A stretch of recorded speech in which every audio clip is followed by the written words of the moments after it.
It's funny you're a baseball guy now. Leave it to Danny to start talking at the beginning of the stream every single time. Every time I go, I'm about to start the stream, and then you just say something at the beginning. I'm gonna keep it a stack. It's a bit I do at this point. I'm surprised you didn't catch on. Anyways, yes, I'm a baseball guy. I'm repping the Blue Jays because we didn't upset the Bombers. We were favored, and they were starting their worst pitcher. But you know what? Big W for the Jays yesterday. We absolutely beat the strudel off of the Yankees, and feels pretty good. But today we're going to break down. We got, close to 100 questions from you guys, a couple of team reviews. So we'll get into those ASA friggin' P and try not to waste any time yapping as we often do. So get into the position that we need to be in, and then we can get right into this stuff.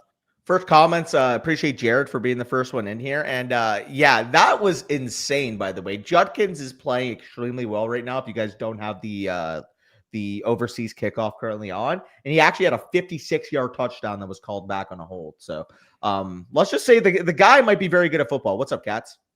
Yeah, Judkins is he's a beast. He's a beast, man. I'm very glad I didn't do the thing that a spreadsheet nerd like myself could have done on Judkins, which is fade him. His missed tackles force rate's not great. His explosive run percentage isn't great.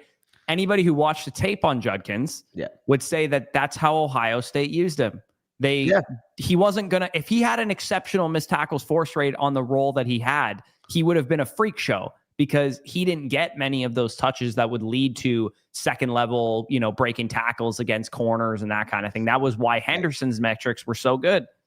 It's funny because if you go back and watch our video, it was our way too early running back rankings, and our top three was always Hampton, Judkins, and Genty, like consensus wise. So it was funny. Yeah, I had Judkins ahead of Hampton the entire process, and I still think he's actually probably the better running back of the two. It's just that Hampton's in the better situation for fantasy.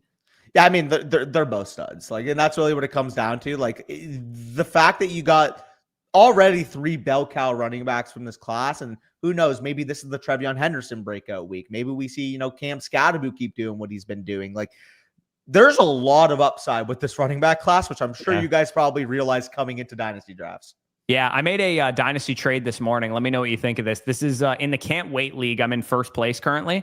And I lost Trey Benson and some other running back, I think, for some injuries. So I needed another running back. I traded a pretty much very last pick projected 2026 second.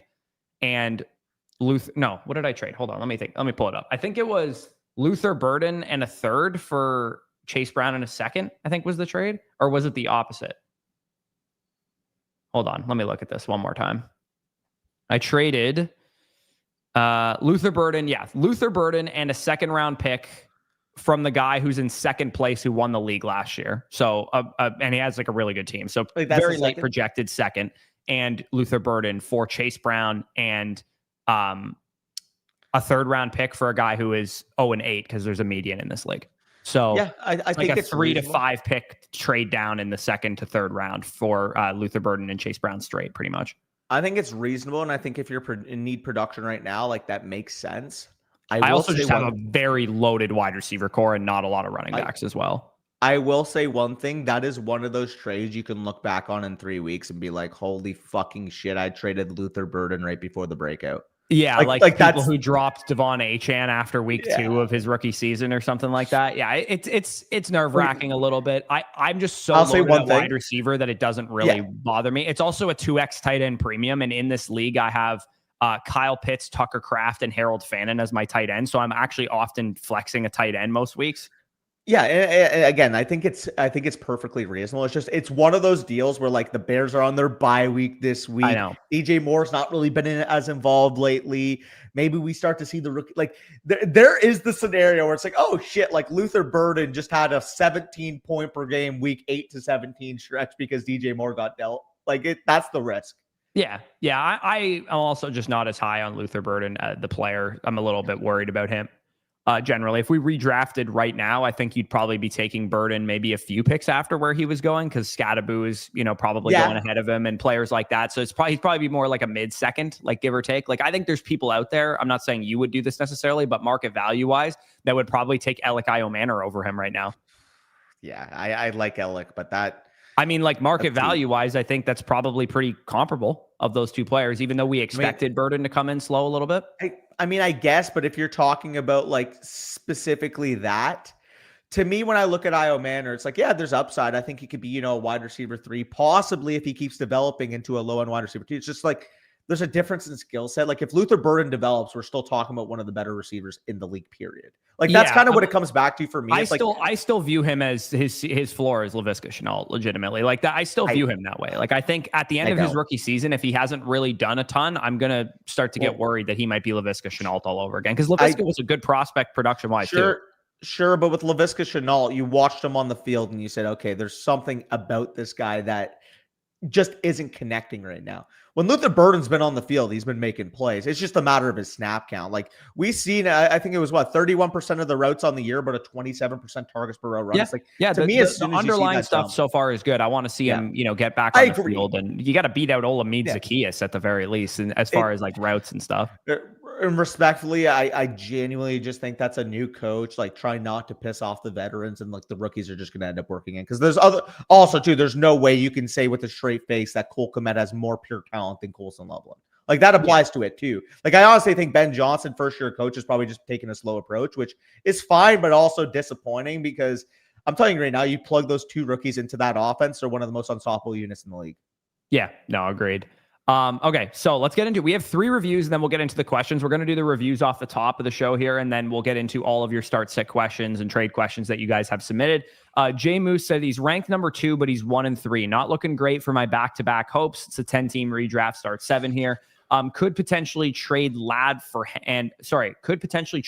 Ladd and Henderson, but trades usually get vetoed. Yeah, that's a really annoying kind of tendency of your league that if people don't view the trade as perfectly equal, they're not going to let trades go through. I mean, again, I don't know why on the back end it still says I have Neighbors and Tyreek Hill ranked where I do. Me and Mason texted me about this. He's like, "Hey, can you take them out of your rankings?" I'm like, "Dude, I did like a week ago." So I don't know why it's still showing that I have them here. But first of all, Ricky Pearsall is on waivers here, which is pretty insane. Yeah, you can't drop Dak now because Lamar is hurt.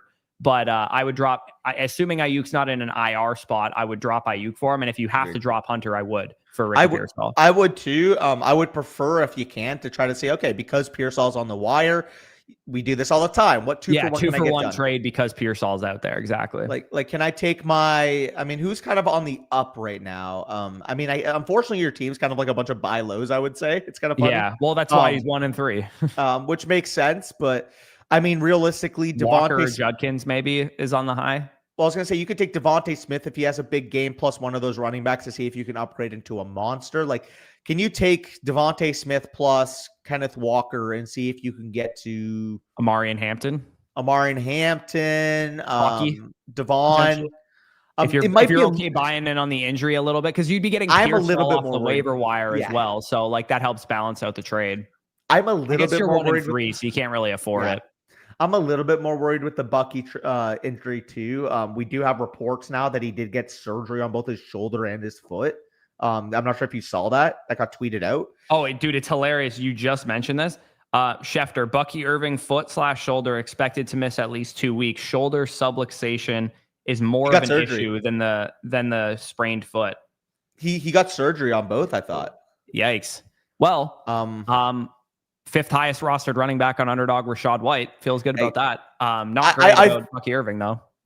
Not saying this to pad myself on the back. Obviously, we're hoping Bucky's okay. But I do feel good about having some Sean Tucker shares in Underdog right now, though. Yeah, I do. I tend to think it's just going to be all Chad, to be honest. I don't think Sean's going to get that big of a role. It could, but you're never going to feel great about putting Tucker in your lineup in a lineup league because obviously you can't project how many touches he's going to get. But I feel comfortable, and the time that Bucky's gone, you're gonna get 140-yard run or 150-yard touchdown. Yeah, you might get a couple of spike weeks out of Sean, but as far as the trades that he had, first of all, I would not trade for Henderson in this team situation because you're 1-3 right now, and you also have plenty of upside running back already. I'd be okay trading for Ladd if you can just use Smith to do it. If it's just Smith plus something small, if it's Smith and Hunter for Ladd, and then you pick up Pearsall off of the waiver wire, I would rather have Pearsall than Hunter anyways. So, yeah, I agree. It's just, I don't know. Ladd scares me with this team because if you're 1-3, there is significant target competition, and we don't know when the ball is going to go back Lad's way. Lad, to me, is the type of guy This where you're getting the answer to that. I'll put my nuts on the table right now and say that this is the game that Lad has the big game. Like, this is the week. Your last chance to trade for Lad McConkey is about an hour and 45 minutes from now, because I think it is. Well, I guess he kicks off at 4, but like, either way, I think this is the game that Lad has the monster week. And maybe I'm doing the you thing where it's like I have Lad in the listener league, so it's like a little bit of hopium that I hope he turns it around. But I just know if I was in a 1-3 position and I needed wins right now, he'd be a scary person to target, specifically because I know, like, yeah, I hope it's this week, but what if it isn't? Like, what if QJ just does what he's been doing? What if Keenan Allen, goes out there and open? Like, there is risk level to the point where I think you're going to get week-to-week volatility. I just don't know when the ball's going to go back in his favor. So if you're 4-0 and 3-1, you're getting that on a discount because the guy who has Lad is discontent. That's one thing. But if you need wins right now, I would just rather go with a more secured option if you're going to make a deal. I hope QJ ends up, we look back on this window of time being a sell high, because I've sold him twice this season in Dynasty. I sold him yesterday. I don't know if you saw the trade that I made with Rylan. I sold, my team's really good in flocking right, and I sold Malik Neighbors. I saw that.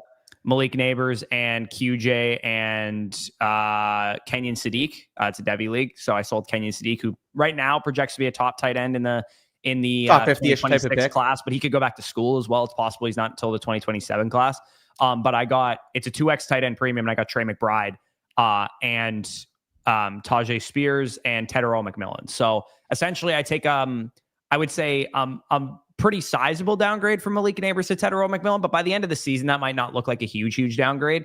And then I go basically upgrade to Trey McBride using QJ and Kenyon Sadiq. And then I got Tajay Spears just as a throw-in. Yeah, no, I think that made a ton of sense. I wanted Tracy, but he gave me Spears instead, which is fine either way. How many college games were you able to watch yesterday? I can almost never watch college games on Saturdays. I'm usually doing other stuff. So there, Maryland has this true freshman quarterback. He's like 6'5", 240, and like he's got 9 touchdowns, 2 picks across the year so far. Okay. 2007. Yeah, that's Ryan Williams was born the same year, which makes you feel old as hell. So this guy, this guy's 0-4. So this is the team he's referring to with like Henderson and Lad McConkey or whatever. Keep his name. 2026 loading. Yeah.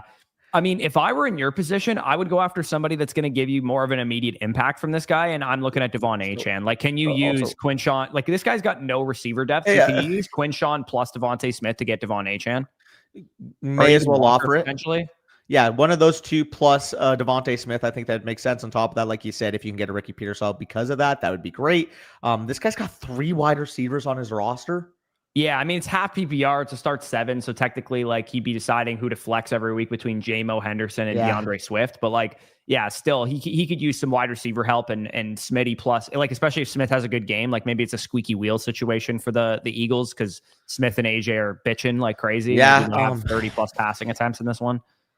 Damn, the Eagles' offense is so toxic right now. I mean, I mentioned this to you, but imagine being so discontent. Your team wins the Super Bowl. You start the year 4-0, but you're so discontent because your quarterback doesn't throw the football that you want out.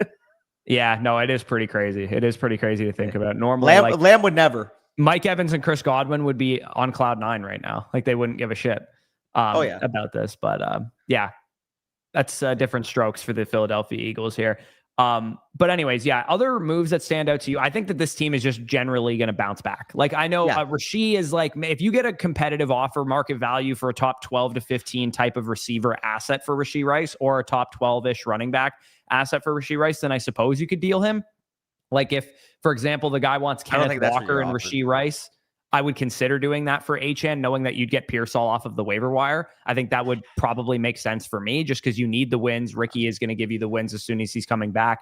And HN's a better projection than Walker every single week. So Pearsall might be back similar time to when Rasheed Rice is back. I don't want to give up Rasheed Rice. That's fair. I'm just floating it out there because he's 1-3 as a potential. Like, if you get a good offer for Rasheed, it's possible that you could maybe move off of him, but generally we'd probably just hold. This team's in pretty good shape, though. Like, I wouldn't be too worried about it. It sucks you've dealt with some injuries, you've dealt with some underperforming players, but for the most part, everybody's just kind of a buy low, which is kind of the shittiest place to be in because you can't really do anything then. You can't really make any trades or anything, but it's ultimately a decent thing because you're not really in bad shape. You just need your players to play better.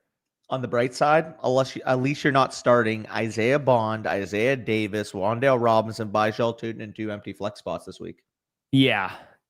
Yeah, and Dylan, we mentioned it. Apparently, the shoulder subluxation is what he called it. Is a bit of a long-term implication situation, and maybe I should have made that trade with Avery when he offered it to me. I offered him Xavier Worthy and somebody, I can't remember who the other player was initially, for Devontae Smith and Rachaad White, and that's kind of looking like a dumbass move. I just can't catch any W's in the Flock League as it relates to the running back position. Every player that I pick up, definitely should have made that deal. I can't even lie. Yeah, I definitely should have. I think it was one of my tight ends, to be honest. I think it was like Kincaid or Andrews. Yeah, I think you remembered you said it was Worthy and Andrews for Rachaad White and Devontae Smith. You should have done that, man. I should have done that because even at the time I knew Bucky was banged up, so I should have probably done it. I just can't take any W's in the Flock League right now as it relates to getting a running back. Every move that I'm trying to make for a running back doesn't work. Every waiver pickup that I try and make doesn't work. Every guy that I drop off my team becomes useful. I dropped Rico Dowdle last week. Oh man, I missed on the wire on him too. Zach sniped me, and I was gonna have him, but it is what it is. I probably wasn't gonna win anyways. I also need to address this because I saw it was so funny to me because I'm not sure if you saw the Discord, but Mason submitted 2 clips. And I'll give you guys a little sneak preview. I'm not going to explain exactly what goes on. You guys will watch in the Flock League. But on one clip, he talks about how, Danny's got a weak mentality. He doesn't want to drop Colson Loveland because he doesn't want to compete this week or some bullshit. And then just say that you absolutely should drop Colson Loveland. But let me say my side and let me finish the other thing. The next clip he submits is how, I'm giving Josh Jacobs and the boys the week off. It's like, you can't put those clips back to back, criticize me for giving my guys a week off, and then say the exact same fucking bit. That doesn't go hand in hand. But this is my take on it. I had a 10% chance of winning my matchup anyways. Colson Loveland or not. If I picked up a Dalton Schultz, a Chigga, whoever the fuck, that tight end gets me 7 points. Oh, cool. I lost my matchup by 23 instead of 30 points. And then I wouldn't have Colson Loveland, who I think is way more valuable in the long term than Chigga Conquo or Dalton Schultz. So to me, it's like the instant gratification of getting some shit-stained tight end to fill a spot versus thinking proactively. But you have Kraft though, Danny. I get that. If you didn't have a good tight end, if you were using some kind of middling option, like a Jawan Johnson or something, I'd be like, okay, yeah, it's more valuable to stash Colson Loveland. But Danny, I can promise you that no one in this league will trade for tight ends. How do I know this? Because I have 3 very solid ones and nobody wants one. I genuinely think there's going to come a point in the next 3 weeks, 4 weeks when Colson Loveland gets more usage out of the bye, where I have the opportunity, if I wanted to double flex him during bye weeks. That's really what it comes down to. And for me, it's when I look at the wire that's available, there's just nothing intriguing enough to make that move. If there was something intriguing, okay, maybe I do that. Maybe I fill my lineup this week, but I'm not starting a kicker or a tight end. If I were to pick 2 spots other than defense, which I'm not dropping the Patriots defense. I told you their schedule. Yeah. It would be defense and kicker, or it would be tight end and kicker. That's good for Samuel. Yeah, there's a Jordan Mason tug. But yeah, this is just my last point, is that having Loveland as a stash means so much less when you have Kraft. That's just my only point. Completely agree. That's especially fine. Especially knowing that Kraft is also on bye at the same time, and Kraft doesn't have a bye for the rest of the year. Yeah. Dylan, genuinely speaking, there's nothing on the wire that I think is intriguing enough to make that drop. Colson Loveland would be the only player I like that could be dropped on my team. The rest of them, Caleb, Roma Dunze, Drake, obviously I'm not dropping. So to me, like I said, when the projection is just so dire, I have Isaiah Davis, Bijal Tootin. I don't have a competitive lineup this week. You'd also have a stash running back in future weeks, though. That's what I did with Davis. Chigga Conquo to play this week in place of Colson Loveland. Nobody's going to pick up Loveland anyways. You could probably just get him again next week. 2, running back. You could pick up a stash running back instead of stashing Loveland, knowing that you have Kraft. Well, that's what I did with Davis. On top of that, I might have to activate Jalen Coker next week as well because he's on my IR. So right now, you're probably going to have to drop Loveland then. Well, no, I'd probably drop Isaiah Bond. Oh, okay. Yeah. But Isaiah Bond was in my lineup. So that's the thing. I don't want to drop Loveland. That's really what it comes down to. If you guys disagree with me not wanting to drop Loveland, that's fine. To me, he's not a guy that I think is a droppable player. And that's really what it comes down to. If you guys disagree with that, whatever. Yeah. That's really what it is. I get your thought process behind it. I guess I just disagree that he's some great, it's just, to me, it's like if it was a 50-50 matchup and everybody else was healthy and I needed a tight end, okay, I drop Loveland, I pick one up, and I have a chance. When it's a 10% win equity anyways, and I have Tootin, Davis, Isaiah Bond, all these fucking guys in my lineup, again, just take the L. Yeah. Does losing by 23 really help me more than losing by 30? Yeah. You know? I mean, points for is a tiebreaker, I guess, is maybe something that's relevant in the long term. But yeah, it would be funny if like you miss a playoff spot because you're down like 10 points for, and it's because you didn't drop Colston Loveland. That would be funny. I mean, there's no way he was going to have an empty spot in his lineup regardless for what it's worth. Injuries and bye weeks, actually, Jared. CeeDee Lamb is injured. The rest of my players are on bye because Drake London, Roma Dunze, Jalen Moore, and Caleb Williams, all the boys wanted to just take the week off at the same time. Which, to be fair, is going to work out for me in the long run because, especially, not saying CeeDee Lamb's a guarantee to play. Trading Caleb Williams might not have been a bad idea either, though, too. You could have maybe offered him to somebody. I can't even trade Jaden Daniels. There's no way I'm going to be able to trade. Right, but Caleb Williams is much cheaper. He might be easier to acquire for someone in this league. Sure, but when I tell you I got declined on Jaden Daniels for Trey Benson. The quarterback market is non-existent. The best offer I would get for Caleb Williams is probably $12 fab. Yeah, no, that's fair. Okay, let's get back to the reviews here. Bryn is able 10. I'm in a couple leagues, but this is my best team all around, but I'm 1-3. Don't know if there's anything you can suggest to help me not losing close matches or any changes I can make to make a comeback. So when you're 1-3, sometimes you just got to go, put your hands up and say, damn, I'm kind of just getting screwed here. First off, I mean, it's too late now. I definitely would have picked up Harold Fannin and dropped Theo Johnson and played Harold Fannin instead at your tight end spot, knowing that Brock Bowers was going to be out. That was something that we knew yesterday as well. So you would have had that information. Maybe you did that and it's just not showing up. But regardless, I mean, Emeka Egbuka, Samuel, Cortland Sutton are going to be starters for you this week. Jonathan Taylor, and I would start Woody Marks over Trevion Henderson this week of those two options, because that's, you got to make that decision in your RB2 spot. But overall, your team's in decent shape. I guess it's just lacking a bit of stud factor other than Jonathan Taylor and Bowers once he's healthy.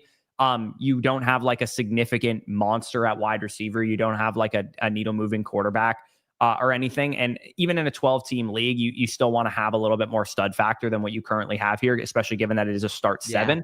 But yeah, this is a team that's a little undermanned. I'm not sure if you lost anybody due to injury or whatever, but looking on the wire, I think Tracy is probably worth a pickup as well. Like you could probably drop Kenneth Gainwell for him, no problem. I straight up, I would rather have Jalen Coker. I would rather have Tracy because I think it's going to be more of like a 50-50-ish backfield, and maybe even Tracy has like a Charbonnet type role. Maybe, but respectfully, you're hoping for, a limited ceiling because Scadaboo will be involved. To me, I'm looking at Jalen Coker. Well, the upside is that Scadaboo gets banged up or something too. No doubt, but I'm looking at the upside of Coker. It's like you're going to an offense that'll probably, when Coker's healthy, they're at 33 attempts per game right now. Inherently, their pass rate's going to go up when you get a healthy wide receiver added. We could be talking about a 35, 36 pass attempt per game type of Carolina offense. Tedero McMillan, no doubt about it, he's going to command his 27, 28 percent target share, but Coker played well down the stretch, has a clear top 2 wide receiver role in this team on a team that's going to throw the football. Like, I know I'm biased because I have him in so many spots. Obviously, I have him in so many spots because I believe in him, but I just genuinely think he's going to come back from this strain and he's going to be a stud. Yeah, dude, I really hope so, man, because I think it would actually behoove Tedero McMillan to have him on the field, because I just think the offense would be just so much better with a second pass game option. And Judkins is just disgusting, man. Like, holy cow. This guy's so good, man. I cannot believe people watched his tape. All 3. This is one thing that I think has been a really great adjustment for me in the scouting process. Is looking at the whole career of the player, not just their most recent season. I think a lot of people do that all the time, where they go, okay, this guy's a junior coming out, I'm only watching tape and only giving a shit about what he did as a junior. It's like, dude, this guy was freshman of the year at 18 years old in the SEC. Like, you don't think he was good? Like, I just don't get it. And he also did so many different things at Ole Miss than he did at Ohio State. So you got to see the full display of what he can do for an offense. So absolutely a monster. But yeah, anything on this team that you would do? 1-3, any moves you would make? Like, I would be okay selling Henderson to a team that's ahead, like a team that's 4-0 or 3-1, and they're going to give you a running back that's going to help you a little bit more in the short term. I think that would make sense. Maybe you go to the guy that has Kenneth Walker, say, hey, you want to secure the backfield with Zach Charbonnet? You can get an actual usable running back instead. You're never going to know when to play Zach Charbonnet, which is kind of the issue right now. And the guy that has Kenneth Walker, maybe he's willing. I mean, I don't like Tony Paul. I mean, he also has it with Tony Pollard. Can you work up the Cam Scatterbo? I think Scat would make sense as a guy that you could go after because he'll get you wins right away as long as Tracy is out. If you could give him Charbonnet plus for Scatterbo, or maybe he would even want to, like, would you sell Henderson straight for Scatterbo at this point in time? I wouldn't, but if you go up, I have Henderson ranked higher than you though. What if he did Adams and Scatterbo for Sutton and Henderson? I would do that. Yeah, I think that would like be that would maybe deal. make some sense as like a 2 for 2 that you could do. Maybe it cost you Charbonnet plus Khalil Shakir. You go and you up tier at running back, and then you go and pick up a Coker off the wire. Yeah. Like I'm just looking at some of the better teams in the league and like what would they be interested in? Like, I think this guy is Javonte Williams and Breece Hall. Like if you can use Henderson to get up to those guys and sell them kind of on the fact that Henderson could be like a league winner down the stretch and that kind of thing. You could definitely move off. It's not that I don't think Henderson's a good stash and a good player. It's just that you kind of need wins in the worst way possible right now. And you don't really have the luxury of holding Henderson because I do think it's going to be a number of weeks still probably that Henderson is a usable every week starter. Because even if Stevenson like went down with an injury, I think that Gibson would have like a 40-50% opportunity share in the backfield. Yeah, I don't disagree. Also, in terms of the team, I mean, Brock Bowers being out is a stinger. Theo's a decent option, I guess, but like realistically, like Corey said, unfortunately, you missed out on Fannin. I definitely would have went with Fannin over him, but Corey, he needs someone to put in his lineup right away. Because if this was just a stash, Colson Loveland would be the guy I want over Theo. But because you need someone in your lineup, would Theo be the best option? Like, I would really want to see what's available on waivers. I think Theo's fine. Decent matchup. He's going up against the Saints. Decent implied total for the Giants this week. Jackson Dart obviously played good in week 1. Didn't have a ton of volume, don't get me wrong, in his first start, but that could come, man. Brian Dable seems like he was very excited, like celebrating with Dart after the game. Maybe we start to see a little bit more of a burden in week 2. 20 passing attempts for the Giants last week. Maybe that's closer to 25 to 30. And if that's the case, who knows? Maybe Theo Johnson, touchdown equity, big body in the red zone. Like, I understand the vision. It's just, it is unfortunate that Fannin caught a touchdown already. Yeah, like guys that are ranked lower for me rest of season that I can't see if they're available or not. A guy like Zach Ertz, if he's available to me, is a better play than Theo this week. Brenton Strange is a better play than Theo this week. Darren Waller and Mason Taylor also better plays than Theo for me this week. But I actually do have Theo as like a top 20 tight end play, so he's not a bad streaming option with Bowers out in this situation. So let's keep ripping through this last team review, and then we shall get into all the questions because we do have a lot to get into here. JM Westy, all the 1 and 3 1 and 3 team reviews is what we're doing today apparently. Never down tier, baby. And yeah, 1 and 3 team reviews. It makes sense. You guys want help on your team because you want to try and get back into the mix. So we will help you guys out. Redraft 12 team start 8 league. We look at the squad right now. He's didn't CD. He is didn't CD ref. And then he said, someone goes down very early and I drafted the bust of the year, AJ Brown, made a couple of moves to get Derek and Brock Bowers, but injuries are still starting to kill me. Do I hold out for everyone to get healthy again or trade somebody away? So when you have this culmination of talent on your team, I do think that it is worth holding out and just hoping you can squeak out a couple of wins here. Because if you can squeak out a couple of wins and get back to, let's say you're 3-5 by week 8 or something like that, or even like if you can somehow get to a 500 record in the next 3 to 4 weeks, down the stretch, man, I look at this team after the bye, Derrick Henry, Lamar Jackson, CeeDee Lamb once he's healthy. I think AJ Brown eventually will correct himself and start to play better. I'm not sure how much better, but he should start to play a little bit better. And Bowers, once he's healthy, should be playing better too. Like, this is a horse once the team's healthy. I do have one piece of advice, and I'm curious your thoughts on this. Again, maybe these guys aren't available, but given the matchup, I would almost rather stream the Geno Smith, Michael Mayer stack than I would the CJ Stroud, Dalton Schultz stack this week. So Mayer is out for this game as well. Well, he's also out? He's not actually active today. And I do have Stroud as a better stream than Geno Smith this week. So I'm fine with the CJ Stroud, Dalton Schultz stack for sure. It was more so the combination of them, because I think if Bowers was out and Mayer was in, obviously he would be fucking feasting. And that was part of it too. On top of that, Geno Smith, it does feel like a bounce back spot. We saw what he's capable of in week 3. The general sentiment on Geno is super negative right now. Like, to me, he's still capable. When he has time in the pocket, when he's able to go through his progressions, he can still rip the ball down the field. It's just, he's a little bit of a mistake prone quarterback. And sometimes that'll get you in trouble like it did last week. Yeah, and it sounds like he said he traded for Bowers and Derrick Henry because of their injuries. He was able to get a discount on those players. I think given that Pearsall is still quite appealing to a lot of people, Judkins is so good. I would be really comfortable with trading away Pearsall, like because he's injured right now and you kind of need the production. If you could trade away Pearsall for a similarly valued wide receiver, like how much on top of Pearsall do you have to pay to get Deebo Samuel or Cortland Sutton or Michael Pittman Jr. or somebody that's really producing right now? With him hurt a good bit. I mean, and also Kittle coming back soon, and Ayuk probably coming back in the next 4 to 5 weeks or whatever. I still think I know it's boring. One move would make sense to help you get a win here, but I probably wouldn't sell Derrick Henry. I think you're going to be in just fine shape with him, and I probably wouldn't sell Bowers unless you can get like Kraft plus a really good wide receiver or a really good running back. I do have one piece of roster advice here, and it really sucks because I think this guy's a talented player. It's just very unfortunate that he's a pure handcuff and he doesn't have a full standalone role as the handcuff. Drop Dylan Sampson for Jalen Coker. I would rather drop Rashard Smith for Jalen Coker, but yeah. I would not. Did you hear the reports out of KC? Andy Reid's literally talked about getting this guy involved in the offense, and the 2 guys ahead of him fucking stink. Well, it would be another L of mine to take in the Flock League to not pick up Rashard Smith when he was available, because I seemingly just go, I'm not really interested in Amari DiMercato. I'm not really interested in Woody Marks. And then they just become way better than I was thinking they were going to be. Well, I mean, it was the same thing with guys like Tracy last year. It's like you have to take a stance. You have to take a chance. By the way, that was cringe, but yes.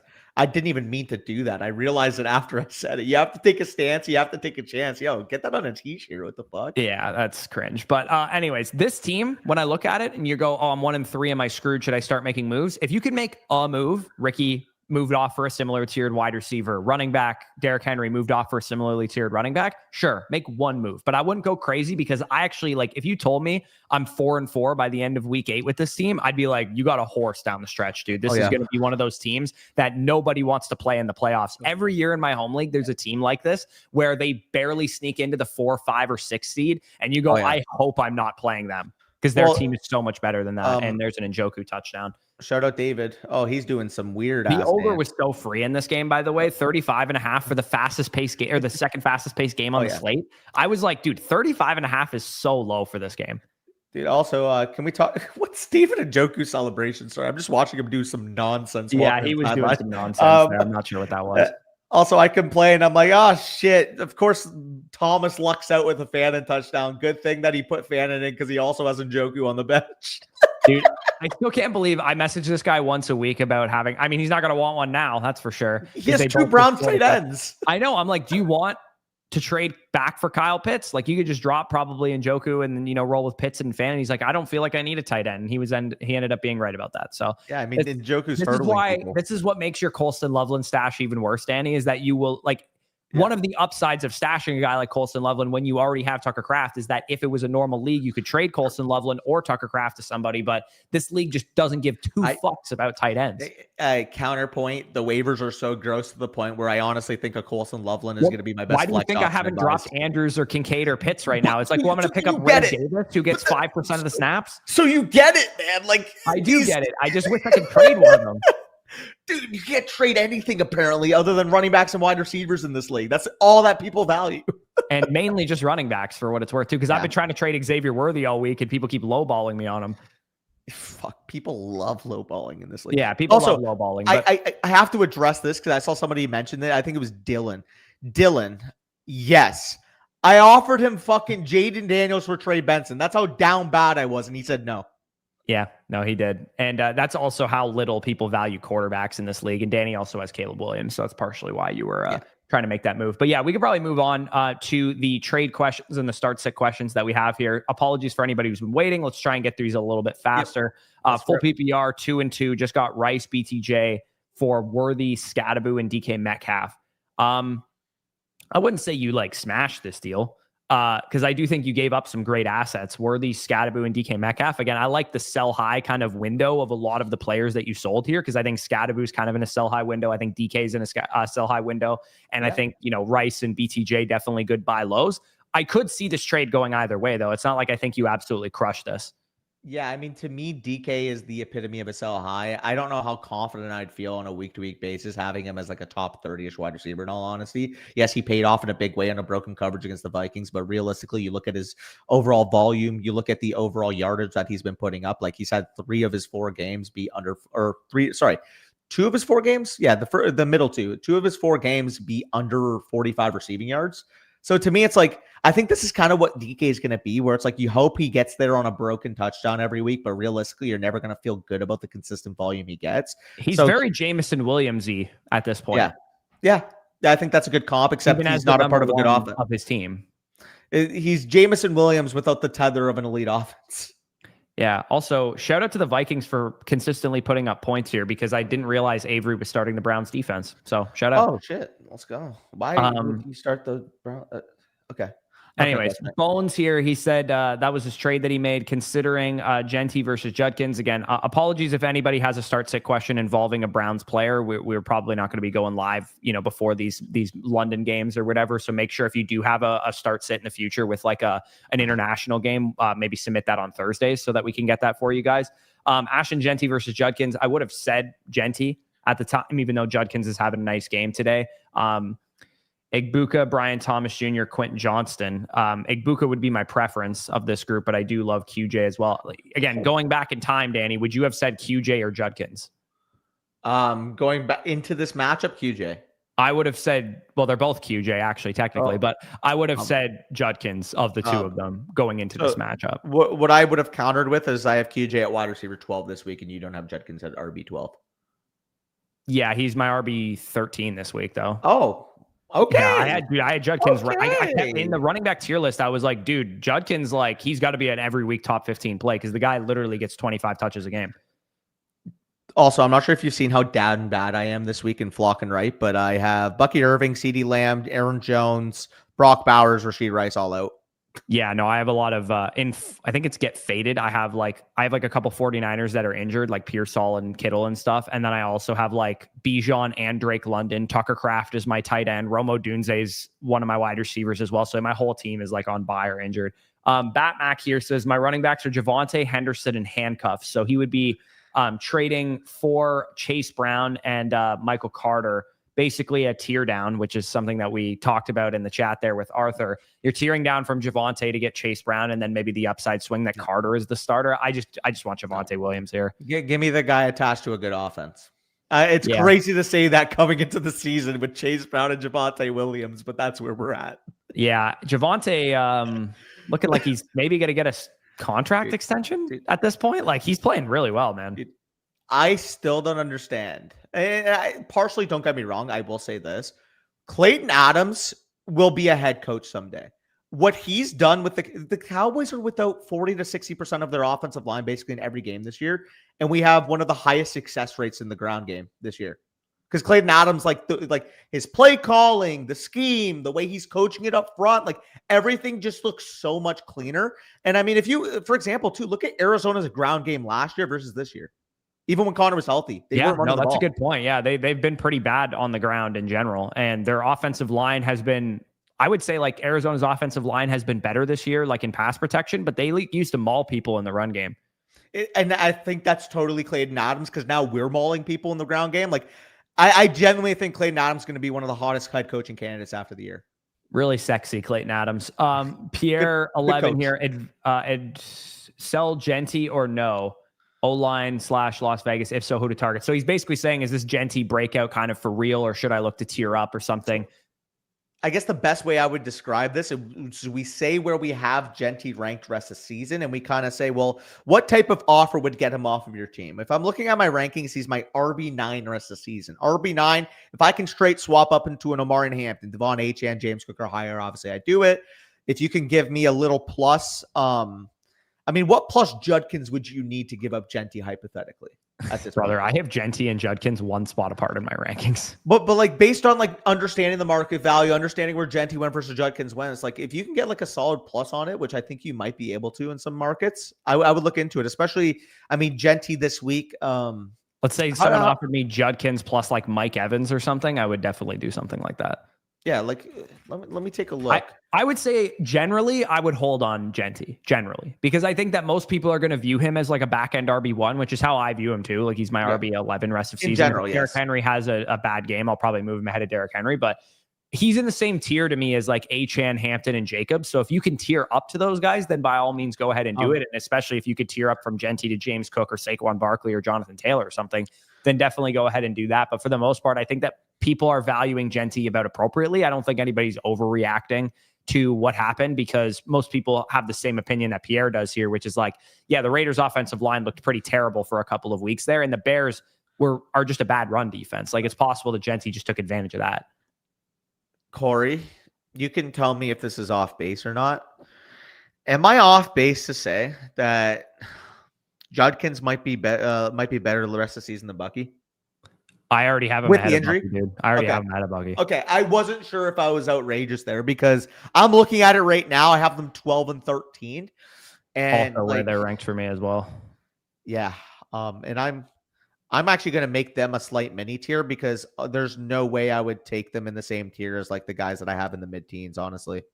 Yeah, that's I mean, it's a lot more pro Judkins than anything, because I think that Bucky, assuming he's healthy, will be a fine, option to have going forward. But yeah, like there's some real legitimate, like sketchy injury stuff going on with him. Yeah.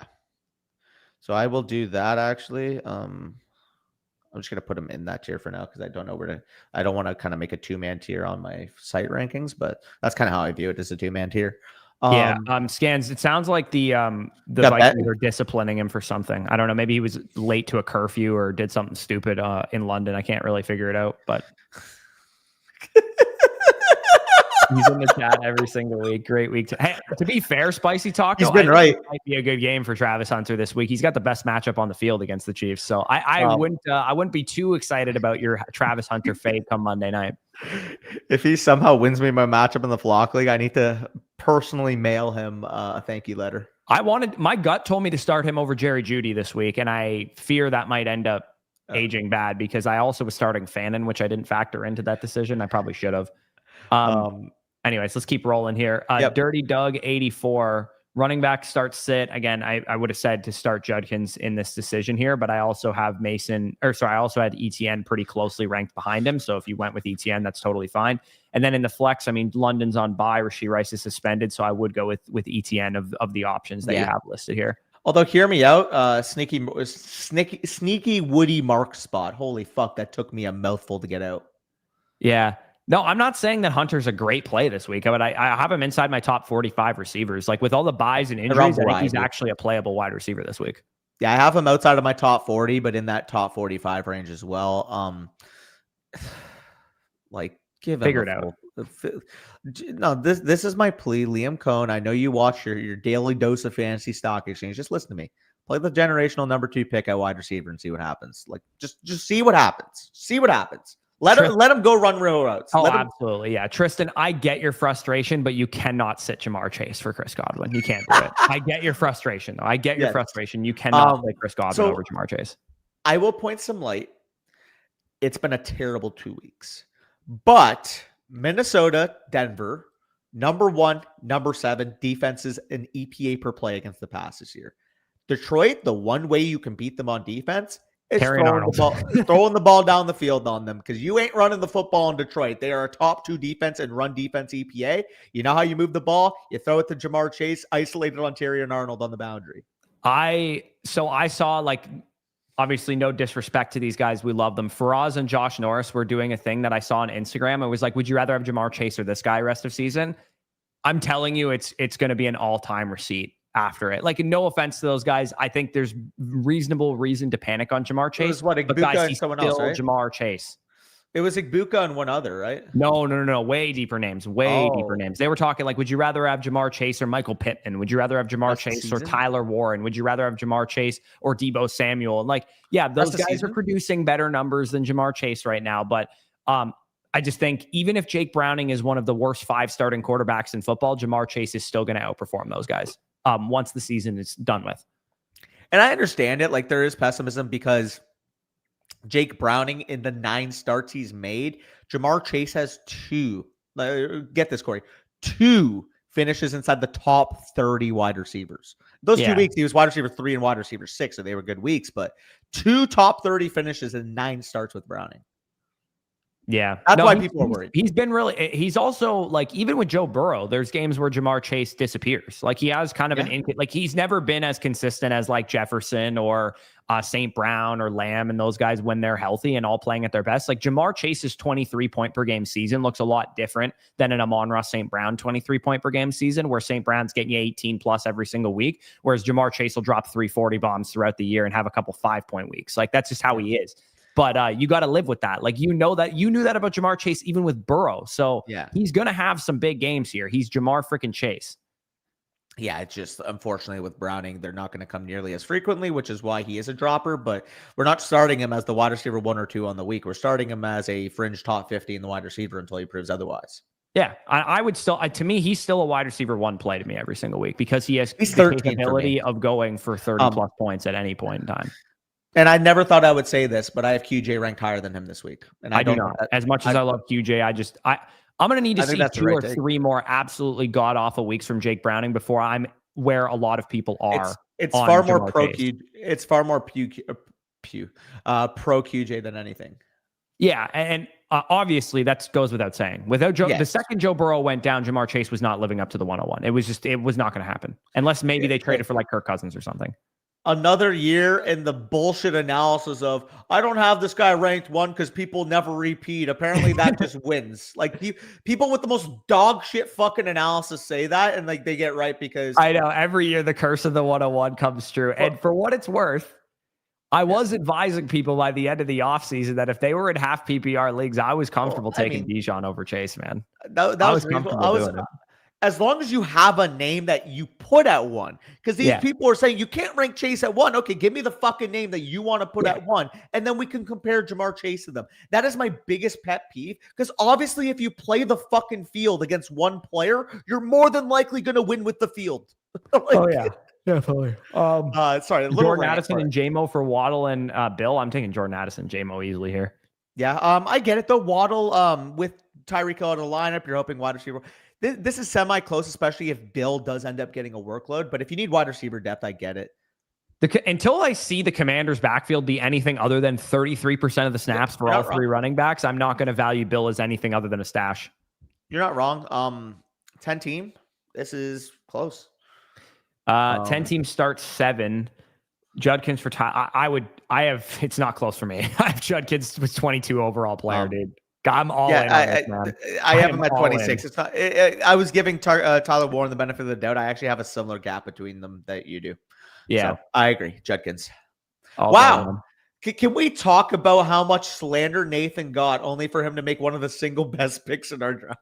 Dude, go look at the 5th round. He made the best pick in the entire round. He might have made the best pick in the entire draft, bro. Look at relative value. Igbuka at 6'10" is better. Is it though? Igbuka 6'10" versus Judkins 5'07" or whatever. It's close. 6'10", man. Igbuka's close though. No, I get that, but like it's close though, especially with the running back economy in this league. Oh yeah, for sure. I'm still kicking myself for not taking Travis Etienne, man. I'm so mad I didn't take him because I literally had his name card in my hand when I picked Ayuk, and I was like, should I pick Etienne? Maybe I could get him on the way back. I'm so dumb. I don't know why I didn't take him. At least you didn't draft him and trade him.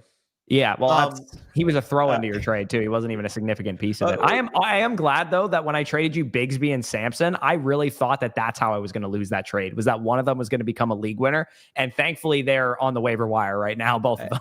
Oh, also I forgot you said Judkins is the best pick of the 5th round. No, he wasn't. Who? Oh, Odunze at the 5'10". Yeah, Odunze at the 5'10" was the best pick of the 5th round for sure. For Zach, who traded him to me for Jameson Williams. Who traded him to me for Igbuka, which we both ended up winning. We ended up winning that. Igbuka and Odunze are both league winners, and JMO's been kind of bad. So we both ended up with top 12 wide. We both ended up with top 12 wide receivers, and Zach just got skumazed with an every year wide receiver 3 boom bust.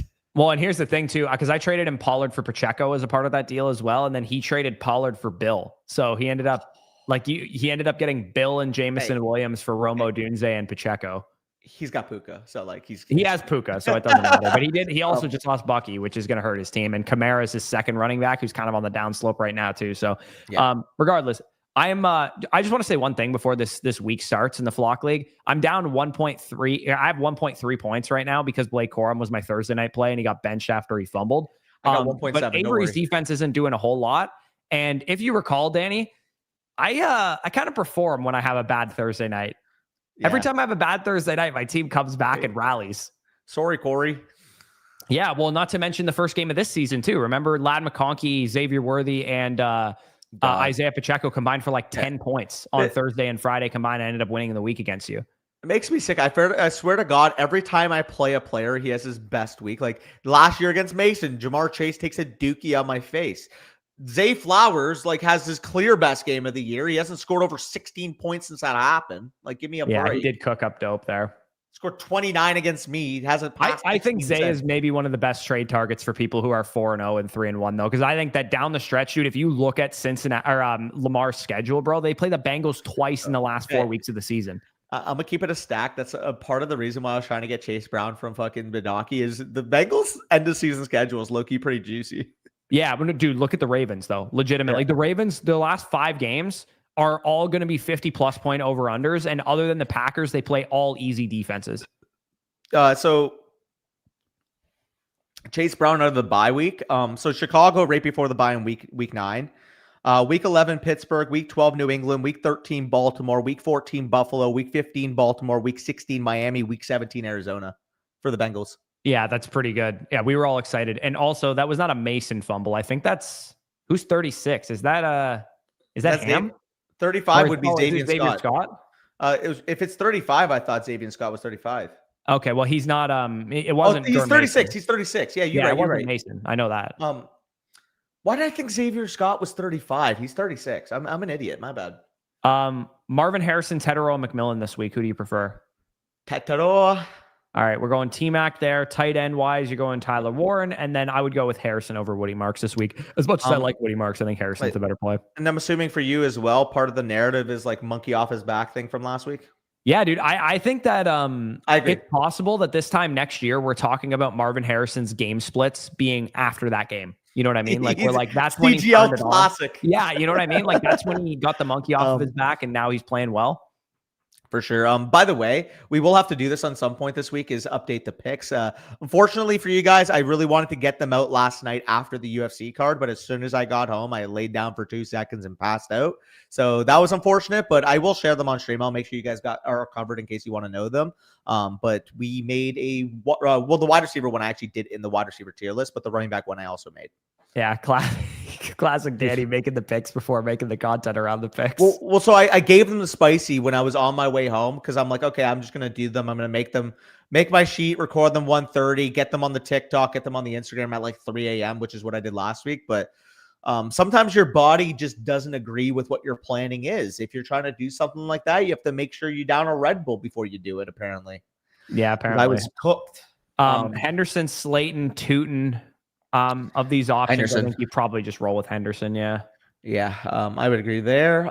Should be set. Otherwise, I mean, Jameson Williams, you're not sitting for those other guys, Ladd. Aniko, hard match. So he says hard matchup for Igbuka. I mean, he's still probably in your lineup. Quentin Johnson, Pickens, Scott, wide receiver, flex bench. Well, okay, all right. Let's look through this. I mean, you got a great fucking squad. I would play Igbuka over Scattaboo personally. Yes. Yeah, I would too. I think that's the only adjustment you can make. Yes, it's a hard matchup for Igbuka, guys, but Igbuka's from Seattle, and his whole family is going to be in the stands. This is a dude that is going to put on a show, in my opinion. And Seattle has been a little bit more they started out the season just dominant against fantasy wide receivers, but we saw Marv have a nice game against them last week. I think they're getting a little bit more exploitable there. And I actually, I know the Sharps like the over in that game. In that Seattle Tampa Bay game. So I do think we could see some points there. Are you going Waller or Hunter Henry here? I'd definitely go Hunter Henry. I'd go Hunter Henry. Just a safer play at this point. We don't know the snap share for Waller yet. I know he scored 2 touchdowns last week, but he still was not running the routes and whatnot. If he does it again, then obviously you can trust him going forward, but Henry's just got a better role. I feel good dirt napping TJ Hawkinson this week, though, I will say. No, I got to log out and log back in. Hold on. I had TJ Hawkinson at tight end 13 coming into the week, so that felt pretty good. Waller's 14 right now. That's actually what I wish I had locked in ahead of Hawkinson. But, dude, I have Hunter Henry tight end 5 this week against Buffalo. Yeah, he's in a great situation. He's running a lot of routes. It's a good team, obviously. The way that they're throwing the ball, and they don't really have a ton of receivers to throw to. Yeah, great situation for Hunter Henry. Yeah, let me quickly here. Okay, sorry, I have to take Brock Bowers out of my rankings. That's the only thing. Okay. Yeah, I took him out already. For those asking, by the way, top 3 tight ends this week, in my opinion, pretty consensus. Trey McBride, Tyler Warren, Jake Ferguson. In case anybody was curious. Makes sense. I'm assuming those are your exact top 3. Yes. Yeah, that is like my exact top 3. Okay. All right. Sorry, I had to log back out and log back in there. And Nico, if you're listening to this, yeah, Hunter Henry and Emeka Egbuka is who we would roll with. Stigham's tight end, Dalton Kincaid, Juwan Johnson. Kincaid is coming into the game healthy and Juwan is not. So that would be the tiebreaker that I have, is that I would probably just roll with Kincaid. Also, Diggs in the wide receiver spot. Yeah, I guess you kind of have to start him with Golden. I love Diggs this week. London on bye. I just was curious if he had a better option, just because Diggs is not like an every week starter necessarily. And then Montgomery is probably the flex here pretty easily, right? Yeah, which is funny because I think this is actually a good time to bring this up because they are actually both in the pick'ems that I made this week. So I'm just gonna do a quick segue on that. Let me go to boom. Let me get this week 4. Okay, tail my picks here, and then honestly, I'm not even gonna put it on the tail my picks graphic. I'm just gonna like save it because I don't have time to do that right now. Here.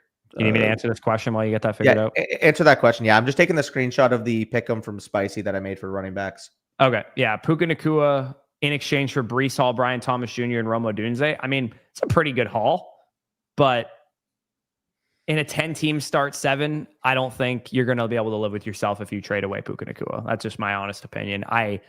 This is a really good haul, though. Like, I can't lie. Like, getting Odunze, Breece Hall, and Brian Thomas, like, let me just quickly look at your team. Like, you could use the depth, I suppose. Like, your team kind of probably underwent some injuries. Maybe you lost Neighbors or Tyreek or something like that. You would also be getting Odunze without a bye week for the rest of the season, by the way. Yeah, so it's next week. Given that this is his team, would you trade away Puka Nacua for Breece Hall, Brian Thomas Jr., and Rome Odunze? Given that this is his team. Breece Hall, Brian Thomas, I think.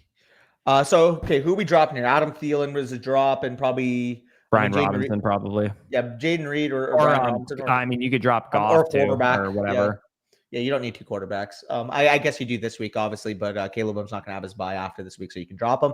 Yeah, I mean, Matthew Golden's available on the wire for free too. You can scoop him. I would drop. I mean, you could probably just drop Burrow unless he's in an IR spot, which is probably the case, I would imagine. I'd agree. I'm just thinking. So I think I would do it. Now that I look at the roster, you probably lost Neighbors is probably what happened or something, or you lost Tyreek or something, and that's why you kind of are thinking you need to make a deal like this. I think getting Odunze, BTJ, and Breece Hall is enough firepower on the way back. You're getting like 3 reasonable top 36, top 45 players in fantasy. I tend to agree. But it's tough, man. It's a start 7, 10-team league, man. And sometimes Puka is all that matters in a format like that. For sure. I do have my picks, so I will share them on the screen and go through them with you guys. This is the old one. Wow. Okay, maybe this one? No, that's yours. Okay, what the fuck? Sorry, apologies. I'll just talk about the running back one for now then. So this is the running back picks that I made. Devon Achane higher on his touchdowns. Rico Dowdle higher on his rushing yards. Pretty simple for Rico. Obviously, no Chuba Hubbard in this game. Trevor Etienne might take a little bit more of a role in terms of the backfield, but realistically, Trevor Etienne mostly been a special teamer at this point. I do think that the Panthers are going to trust Rico Dowdle on a full workload, so I do like that number at 58.5. Very, very good matchup going up against Miami. Devon Achane higher than 0.5 rushing plus receiving touchdowns. Run funnel Carolina defense.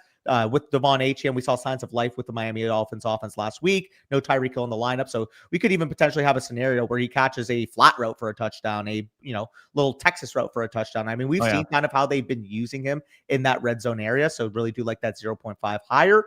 And then David Montgomery, I mean, it's got all the narrative.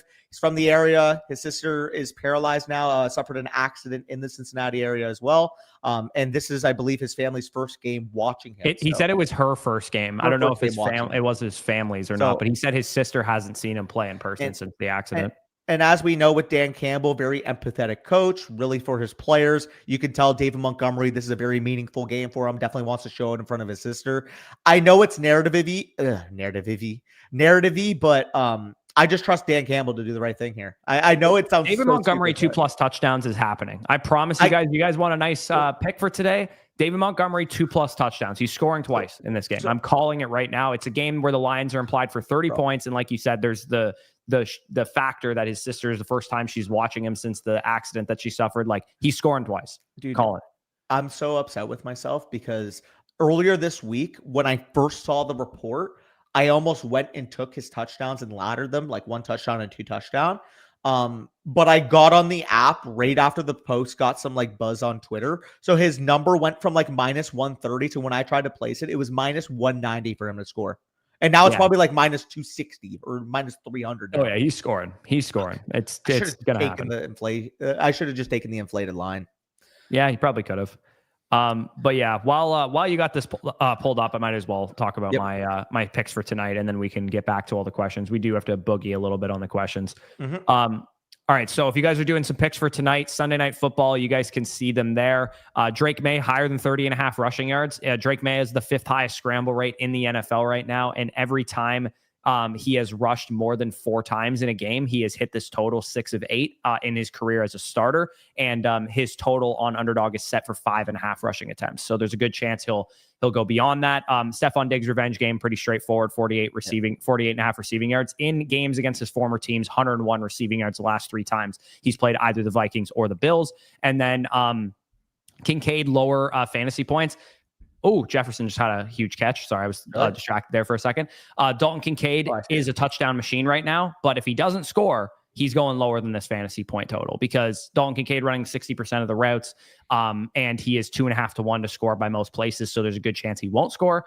And then James Cook, higher than 72.5 rushing yards. You know, James Cook is the 3rd most rush attempts per game in the NFL right now, 18.5 rushing attempts per game. Only Jonathan Taylor and Josh Jacobs have more on a per game basis. So 72.5 rushing yards. On most other places, James Cook is set at like 77.5. So you're getting some nice value there. So I like those for tonight. And if you want to swap out the Drake May pick and get it even easier, he has a gimme pick for new customers tonight. And of course, if you guys are new to Underdog, you can sign up using the promo code FSE, tail either of our pick'ems that we talked about today. And new customers get you play your first $5, you get $100 in bonus funds. And you can check that out. So let's roll through these questions, Danny.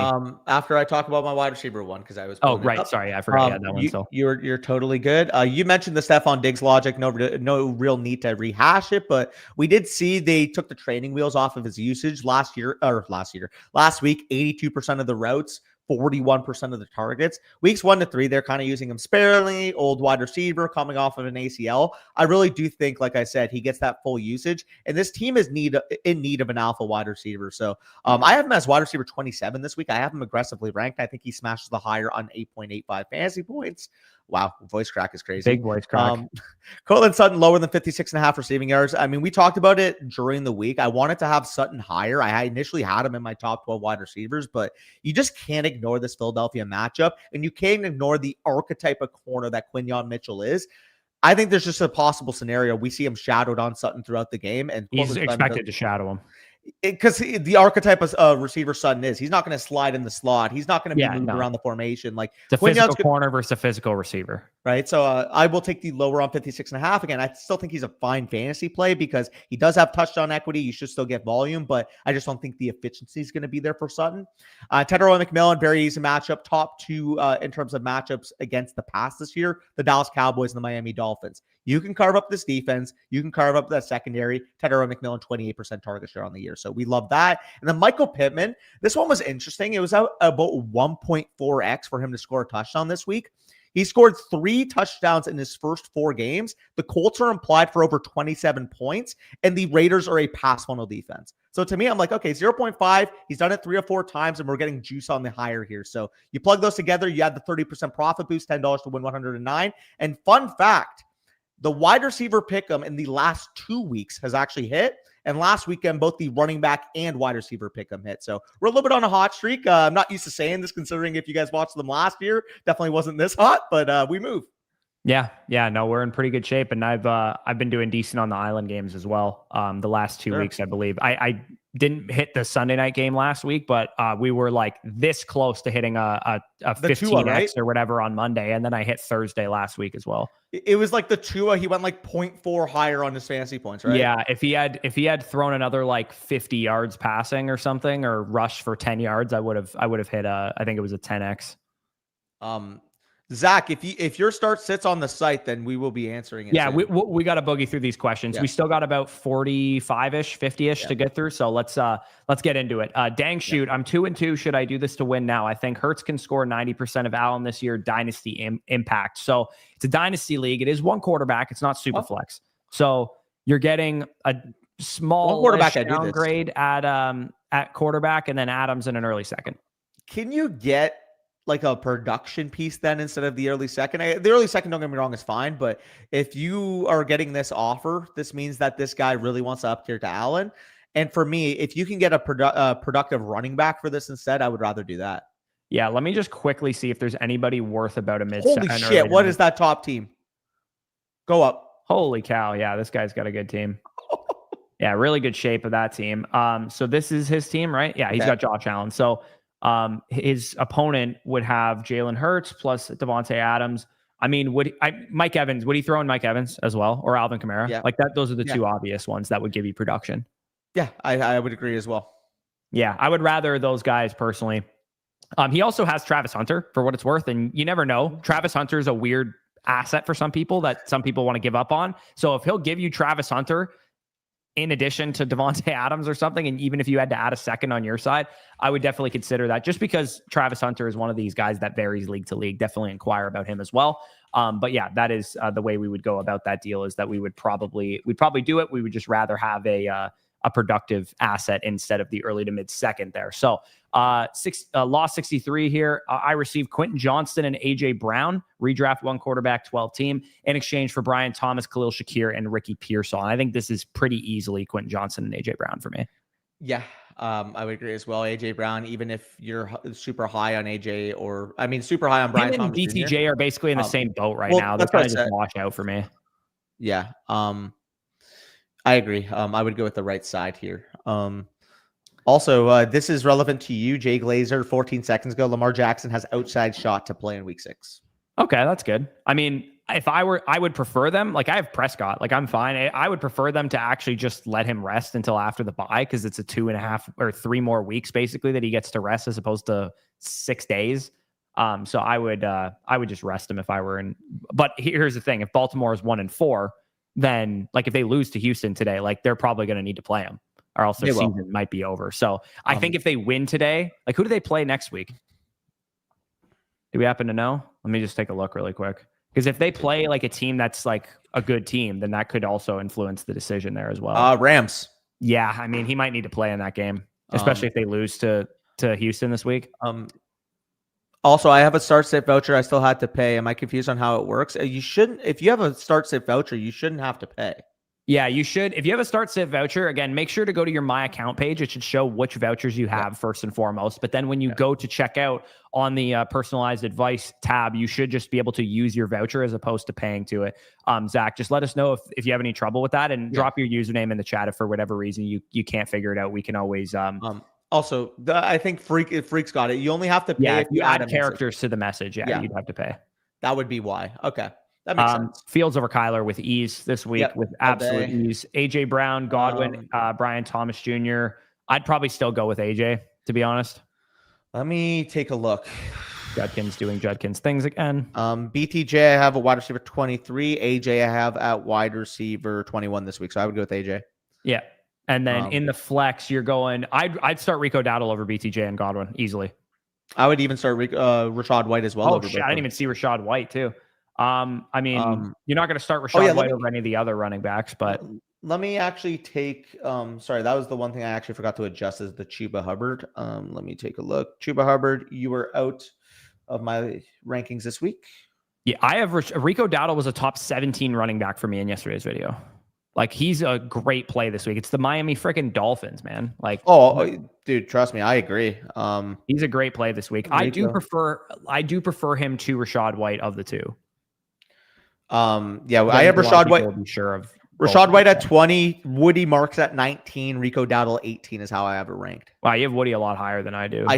Dude, I do. I'm really excited, man. The Baltimore defense has been a big problem this year. As we know with Woody Marks, he has a 3-down skill set as well.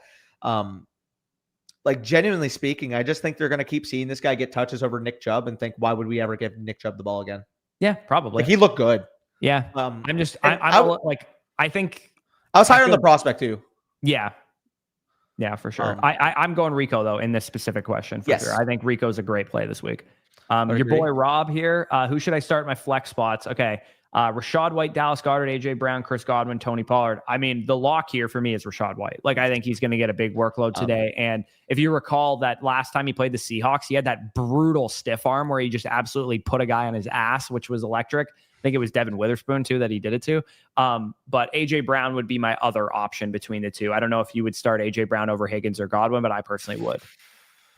I might start Pollard.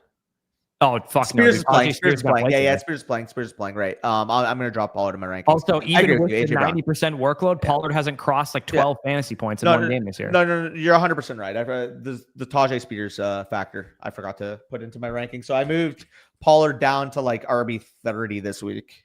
I had him at 23 though, because I mean the workload was still there. But yeah, I have him.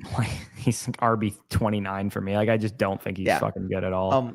Like, full transparent, it's 27, but he's in the tier with like Ja'Cory Krosky, Merritt, Blake Corum, who was in there, Ramondre Stevenson. Yeah.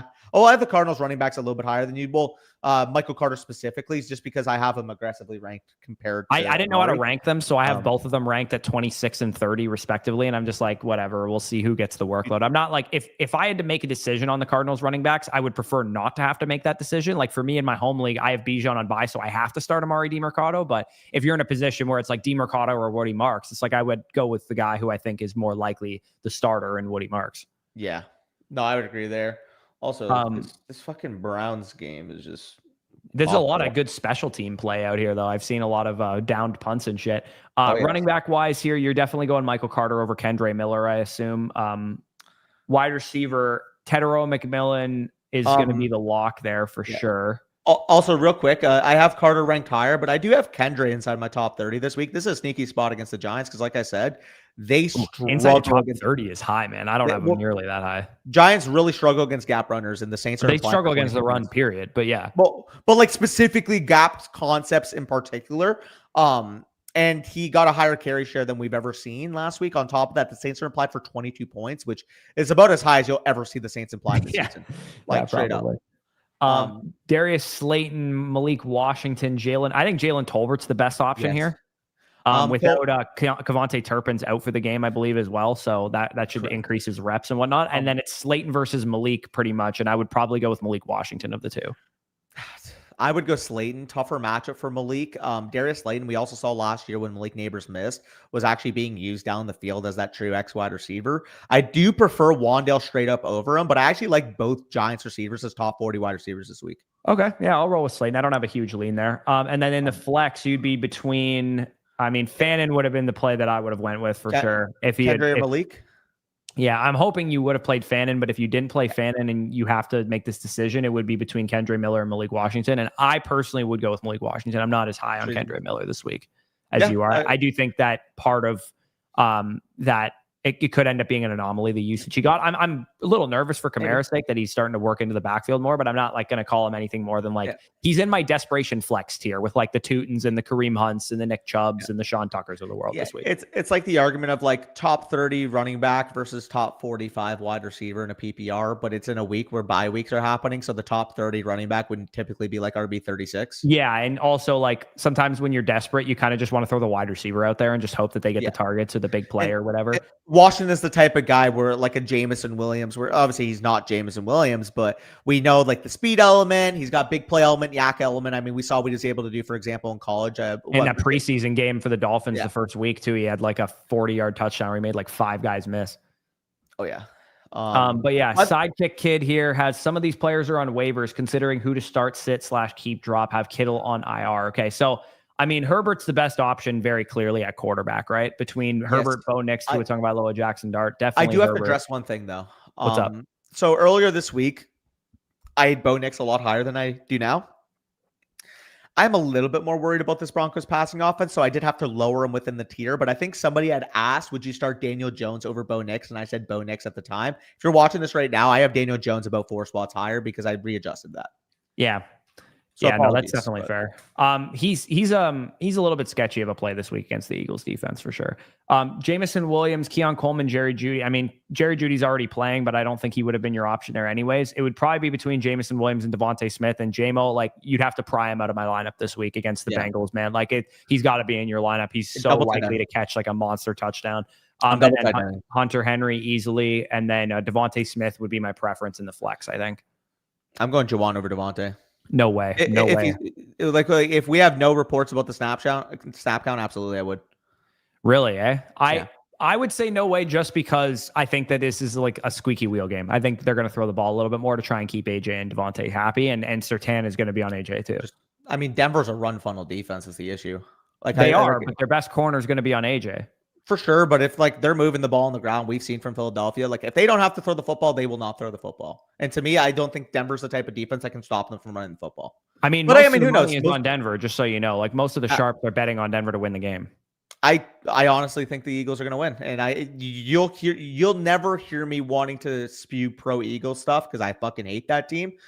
But I genuinely am curious how they're only about 3.5 point favorites. I understand the sharp money's going on Denver, but to me, the Eagles, something's due. Like whether it's Saquon Barkley due, whether it's Devontae Smith due, whether it's AJ Brown due. I think it's Devontae Smith game, man. Because Saquon Barkley's due as well, dude. They're winning games without Saquon's gonna have a great week this week. I have a feeling that the 60-yard touchdown's coming. Yeah.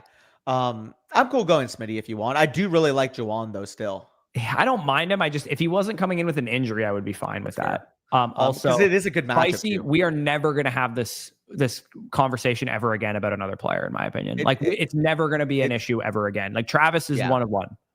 Yeah, if we ever see another Travis Hunter, I'm willing to take the process on him every single time again. Because objectively speaking, the player that I watched, I'm taking a bet on the talent anyways. We have busts all the time. We have players that are drafted in ideal situations, but maybe don't develop the way that we like. With Travis Hunter, to me, he was just a gold jacket level talent that I wanted to bet on hitting. Now, unfortunately, he's played defense, but it's also a month into his rookie season. That's why another thing too, people are making proclamations on Travis Hunter right now. Not just Travis Hunter himself. I'm just saying like a player like Travis Hunter, even if you substituted out my personal bias, you put a Bucks player there. Maybe Igbuka was struggling to start the year. Or you put fucking anybody there that maybe even I was lower on.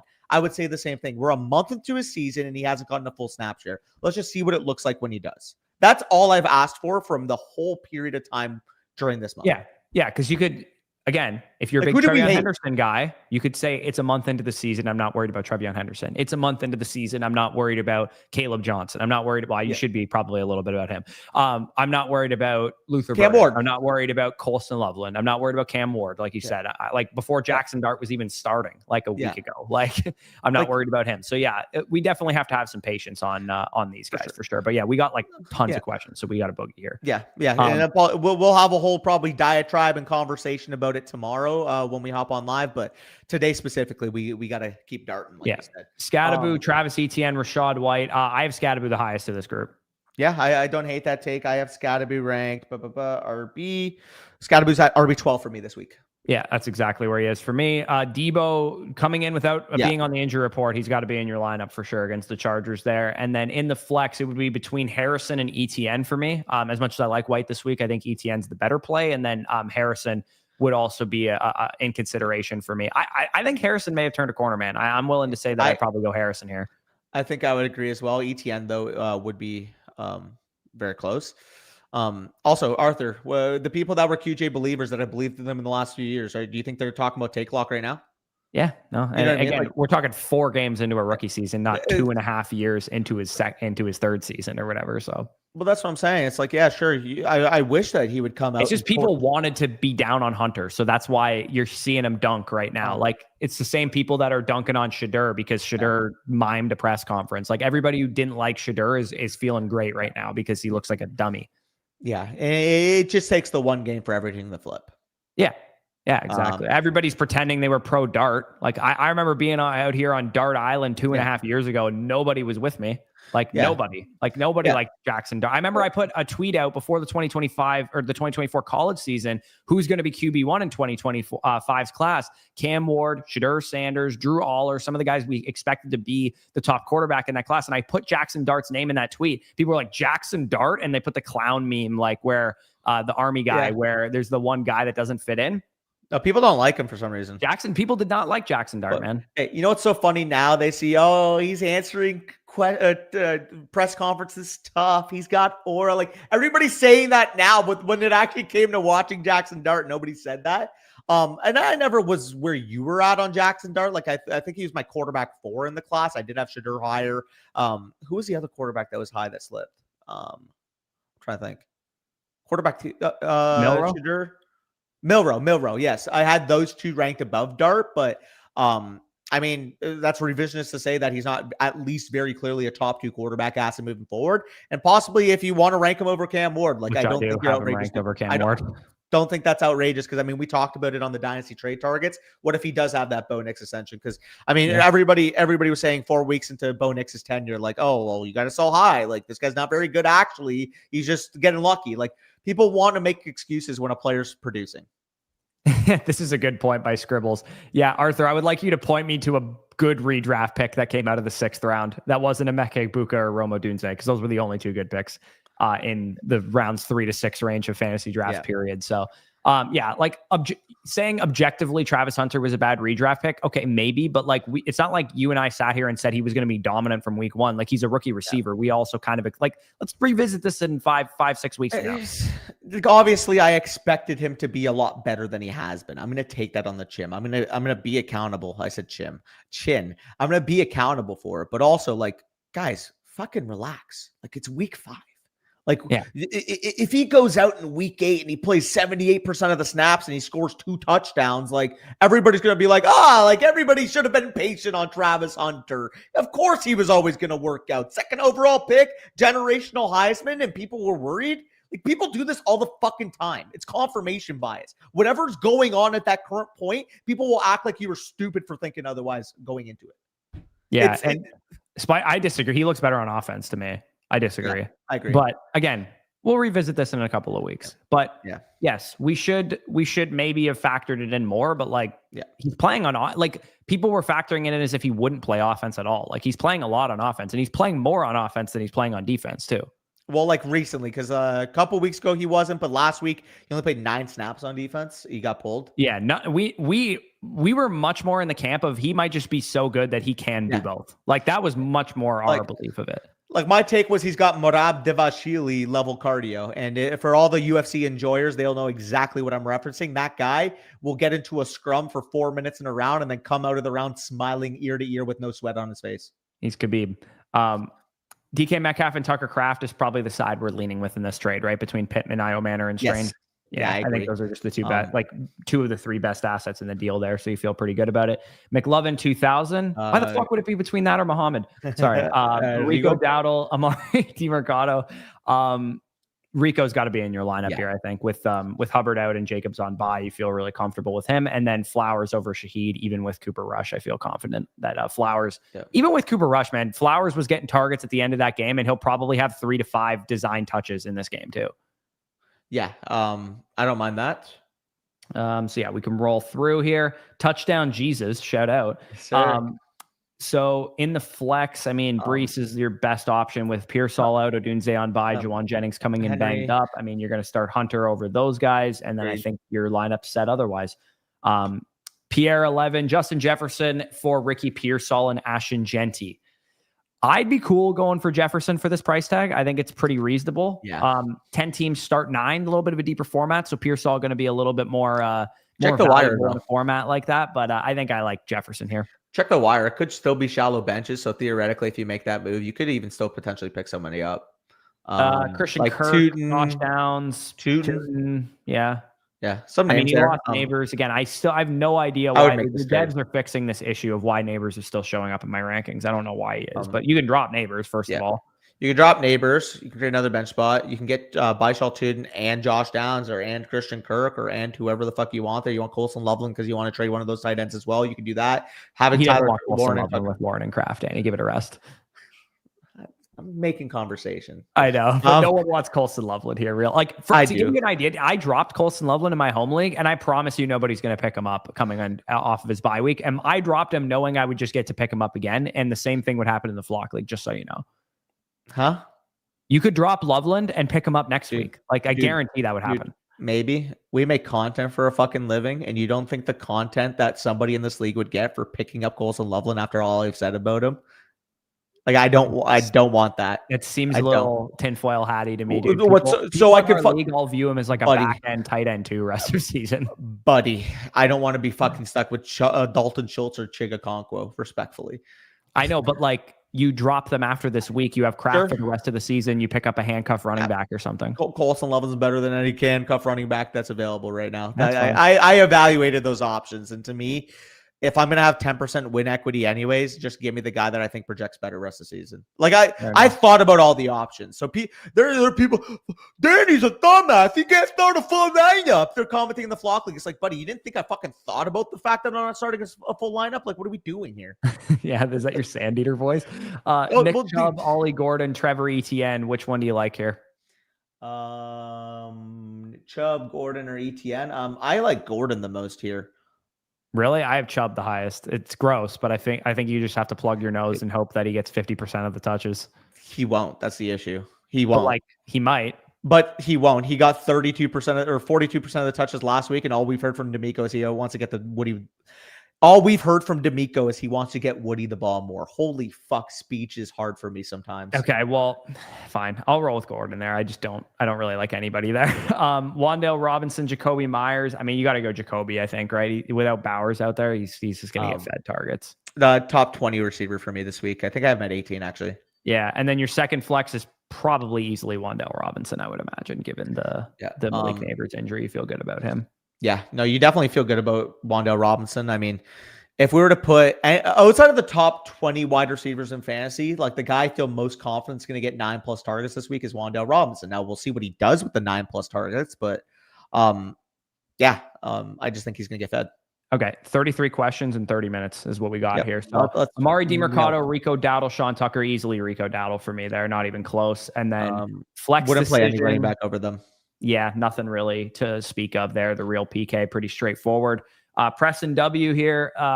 Looks like it's a 2 quarterback league. So Jalen Hurts is obviously going to be one of them. And then you're between these guys for the other spot. I really like Sam Darnold this week. Low key. I did too. I really like him, but I think I still would start Trevor given the game environment. So it's funny you mentioned that. I have Trevor 16, Sam Darnold at 17. And who's the other quarterback? Geno. I have Geno at 21. Geno just stinks. So I don't want to start Geno. He's been throwing a lot of picks. Yeah, dude. What's Jefferson at now? 20 points? He's over 100 yards. He's well over 100 yards right now. He's probably at 140. Has he scored a touchdown this year? One. Yeah. Him in week 1. I mean, I traded for him from you in the listener league, and he's hasn't scored a touchdown for me yet. I know that. Yeah. Genty, Kenneth Walker, pretty straightforward starts there. Yep. Nico Collins is probably the start of the century this week. He's just going to have a monster game. Mecca Igbukah would be my preference there. And then in the flex, it's between Keenan Allen and Woody Marks probably, and I would probably start Keenan Allen. I would probably start Keenan, but I would say Woody and Stephon are close to him. Well, he's also starting Hunter Henry too, so that would maybe lean me away from Stephon a little bit. Fair. Yeah, that's probably where I'm at with those questions. Is this Domain that is sending in this question here? Why in the flex, Quentin Johnson, Rashad White, Xavier Worthy? Dude, you have to keep. You got to do crazy things to keep Xavier Worthy out of my lineup this week. Go up to Preston's question again real quick because he mentions non-PPR. There's non-PPR.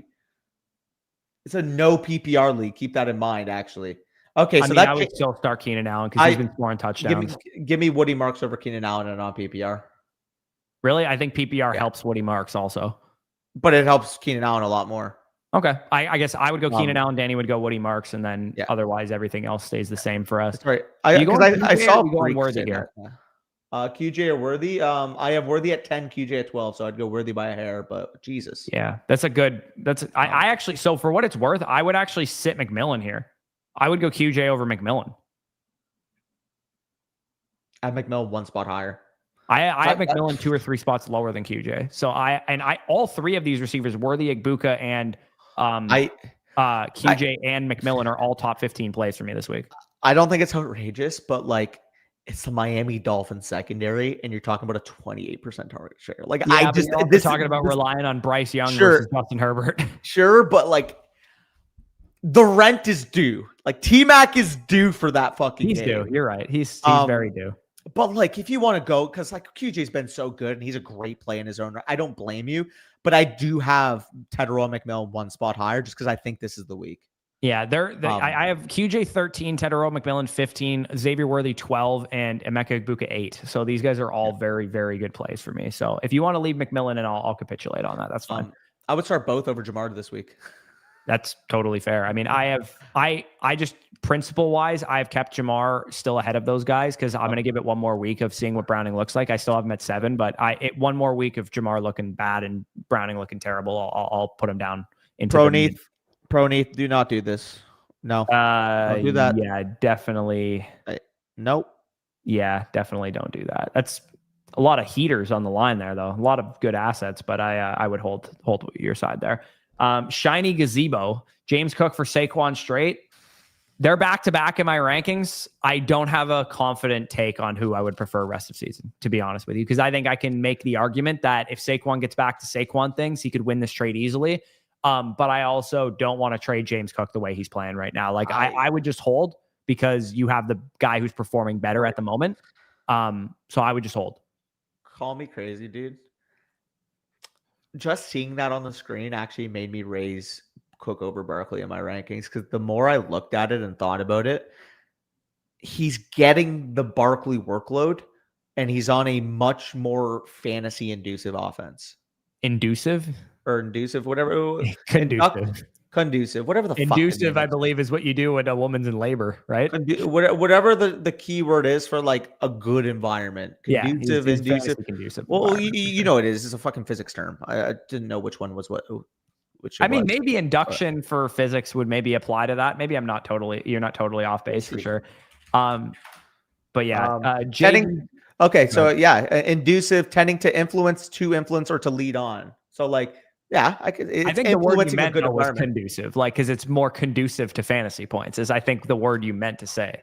Make a certain situation or outcome likely or possible. So yeah, either works, but yours is a better fit. Like if we were to grade it, my word was probably about a 5 or 6 out of 10. Yours was probably a 10 or 9. Yeah. You know?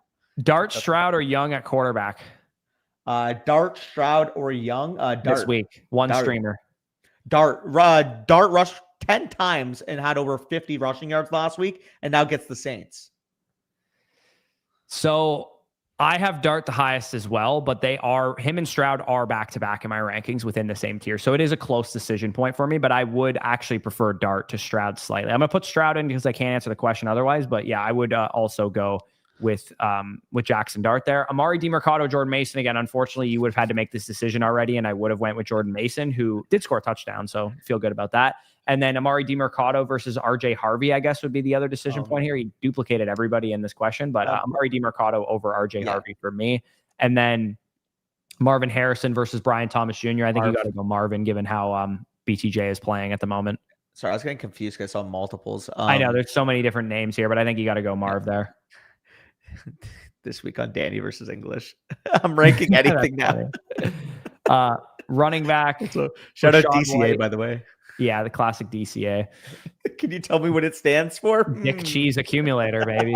Dick Cheese Accumulator. You got to accumulate that Dick Cheese. Oh, Jordan Addison touchdown. Game-winning touchdown, maybe. Hey, shout out to Jordan Addison because I have bare bags of him in best ball because I was taking the discount on his suspension. And also, Avery has the Browns defense, so we'll take that. Let's go. Now, if we can get an Isaiah Bond game-winning touchdown, I'd be in an okay spot. Rachaad White over Jordan Mason. Again, you would have had to make that decision already, but I would have told you Rachaad White even before the game happened. Wide receiver, again, you would have had to make this decision already, and I would have told you to sit Jordan Addison in favor of Chris Olave, but if you started Jordan Addison, then he just scored the game-winning touchdown, and that's obviously good.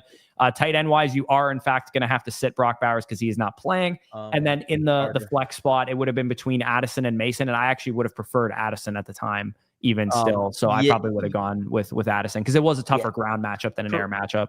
Correct. And assuming because of course the game went on, if you have to play Michael Carter, you do that instead now. Yeah, that's for sure. B Fred here. Dak Prescott, Tedero, McMillan in exchange for Lamar Jackson. Right side. It depends what your record is. Because 14 team start seven, man. Like Lamar is a needle mover. Sure. The way I look at it, Lamar is a needle mover. You're probably looking at 25 to 27 points per game when he's back. Dak right now looks like he's going to profile at least as a 20-point per game quarterback, given the. I disagree with that. I think he's going to be back in QB1 versus I am QB1 here. He's been at 21 points per game before, and they will throw the football 40 plus times, and he has the best receiving core he's had literally in his career. I don't disagree with anything you just said there. I just think that Lamar Jackson's a fucking alien. Sure. I didn't get to the other part though. Tedero. So you said you disagree. You don't disagree with Dak. No, I disagree with your assessment of Prescott. I think in general, this is a good trade. I'm saying I disagree that Dak is a 20-point per game quarterback. Is what he's been it every time he's healthy. Now he has a way better receiver core. I don't think that's fair. I'm cool doing this, especially if you need the wins and like you can't afford to have Lamar out. I didn't really get what you disagreed with on. Sorry, I just disagree with you. Said I think at minimum he's gonna be a 20-point per game quarterback. I was like, I don't think at minimum he's gonna be a 20-point per game quarterback. Well, I mean that's literally what he's been, and now he has George Pickens looking like a really, really good number two. Like I don't think that's outrageous at all. Yeah. That's fair, but I think that's a fine trade to make. Even in a 14-team start 7, I think that's a fine trade because you're getting a good receiver back. Alvin Kamara, Rashad White. Kenneth Walker's there. Oh, I have Rashad White the highest of this group, dude. Let me take a look. I think I have Walker, White, Kamara. I didn't see Walker at first. I would go Walker, White, Kamara in that order. I would go White, Walker, Kamara in that order. White Walker, shout out to Game of Thrones. Isn't that what they are called? White Walkers? Is that a thing? I've never watched Game of Thrones. I have no idea. Isaiah Bond. There you go. A garbage time catch for him. Are they field goal range? Oh, no, they have to throw a Hail Mary here. Let's throw it to you're starting Dylan Gabriel, who I don't think can get it to the end zone from the 50. How many yards is that? That's probably like 25 yards, right? Yeah, nice little catch for him. Yes, we have done your question already, AJ. If you want me to quickly go back to it, we said I personally would have started Nick Chubb over Ollie Gordon, but Danny did mention Ollie Gordon, and I'm not really going to fight you on it because they're both terrible options. And then Jacoby Myers and Wan'Dale Robinson would be the flexes for you there for us. I do have to start Nick Chubb in a dynasty league because my entire team's hurt. Yeah. Wide receiver wise, T. Higgins, Chris Godwin, Brian Thomas Jr. I would go with BTJ here. I like the game environment the best, even though and then Walker flex, obviously. And then Walker is going to be the flex there. Yes, sir. Let's give it a refresh here, and then hopefully we can get caught up on the questions that we do have left. We are about 20 minutes away from kickoff here. The Devs just got a fucking garbage time interception on their defense against Mason. Oh, really? They just caught the Hail Mary. Shout out. Okay, we have 24 questions, so we got a bogey here. Yeah, especially if we want time to set the lineups. Yeah, mine are already set, so I'm fine. But Breece Hall versus AJ Brown and Bill. I mean, this is a fair trade. If you need a running back, I think I'm fine with it, but it's pretty fair regardless. Like if you had to pick a side, which one would you pick? I think if you need a running back, you go with the right side, especially knowing it's a 10-team start 8, and you could probably pick somebody decent off of waivers. All right. OXG here. Is it going to hit my next question here? There we go. Tight end question 2. Should I grab Mason Taylor, Theo Johnson? I would rather have start Mason Taylor in that question, but I actually have Darren Waller over both of them. So I'm cool with just rolling with Darren Waller there. So Taylor is banged up. I do like him a lot, but I have Waller a little bit higher. I mean, the touchdown equity last week. Yeah, Chase Brown, DeMercado versus Io Manor, I guess, is the question. Brown. I would roll with Chase Brown as well. And then I think you have the rest of your lineup set perfectly fine. Great Big C, Rico Dowdle, Chase Brown, or Rashad White. You might just get hit with the Rico, the highest there. And then Quentin Johnston is my highest of that group. And then Rashad would be one of those for me as well. And then probably AJ over Chase Brown, given the game environment against a tough matchup. Godwin's not far off of that too. 10 targets last week. I can't rank him in my top 24 until he shows the efficiency again. But regardless, if he goes out there, has another like 8 target week, 10 target week, maybe gives you 4 catches for 63 yards. Like he will be a weekly top 24 receiver, at least until Evans comes Absolutely, back. Yeah. He's getting the targets for sure. Rashad White versus Rico Dowdle. I do have, this is probably a common question for a lot of people. I have Rico Dowdle higher of the two of them. I do so too. if you have both of them, the Rico Dowdle is my preference. Yep, I would too. Messier, I can't speak French. Trevion Henderson versus Woody Marks. In a trade, I would definitely prefer Trevion Henderson. It would depend maybe what your record is. Do you need wins right away? But I just think you got to go with the upside of Henderson. He's just a much better prospect coming out. Yep. All day. Cronax here, 10-man full PPR. I'm 2-2. Does this improve my team? Bijan and Brian Thomas Jr. for JSN and Jacobs. I think the sheer upside, you know my rule this season. I never bet against Bijan Robinson. So I think this is a really fair trade though, for what it's worth. I do prefer the Bijan side. 10-man full PPR, start 7 league, go get Bijan. Go get Bijan because like Brian Thomas Jr., maybe he doesn't have the 19 point per game upside he had coming in, but maybe he can be, a 16, 17 point per game player. You get him within 3 to 5 points per game of JSN, you win this trade. That's the bottom line of it. Is Jacobs going to be within 8 points per game of Bijan this year? Yeah, maybe. That's more of a pro Bijan take than anything, though, because Jacobs might have 18 points per game and Bijan might have 26. That was more so in the preface of Bijan at 23 and Jacobs at 15. Yeah, I think Jacobs would be better than 15 points per game, though, for what it's worth. Kendra versus Tucker. I think Kendra is probably the better play, but I like Tucker too. I don't mind him. At least until we see what the split is between him and Rashad. At least with Kendra, I feel a little bit more comfortable because he showed his split last week. And a better matchup nonetheless. JD, Franklin, and Sean. I think it's the 2 receivers for sure. Give me Downs. So the report, obviously, with Indianapolis, Alec Pierce is out for this game. Adonai Mitchell making boneheaded plays in 2 wide receiver sets last week. Pittman was banged up this week too. Yeah, Steichen. So apparently the hamstring is perfectly fine. He went back to practice, and the reports from doctors are like it shouldn't be a concern. So I have Pittman ranked during the game though, and then that's the upside that Downs is in your lineup when Pittman re-aggravates his injury. Perhaps. Well, part of it, right? Because Steichen was asked, okay, is Adonai Mitchell like how many like is he going to be trusted again after last week? And basically, like Steichen was non-committal. He said like we'll have to see stuff like that. That's how he was answering the question. To me, there is a realistic possibility we see Downs like tried in 2 wide receiver sets because that just simply hasn't been the case all year yet. Yeah. Also, I just saw my home league mate. I told you he had Brock Bowers. He just picked up Dalton Schultz like 5 minutes ago to start. It's funny because I'm playing against Bucky Irving and Brock Bowers in my home league. And if you guys watch the vlog of my home league draft, that was the end of it where Nick traded Justin Jefferson away for Brock Bowers and Bucky Irving. So thankfully, I don't have to go up against either of the guys that he traded for. Snubs trade question here. He was offered this. Am I giving up too much? So he'd be giving up Xavier Worthy, Rashee Rice, so the duo of Chiefs receivers, and Michael Carter. Dude, Justin Jefferson and AJ Brown is worth this easily.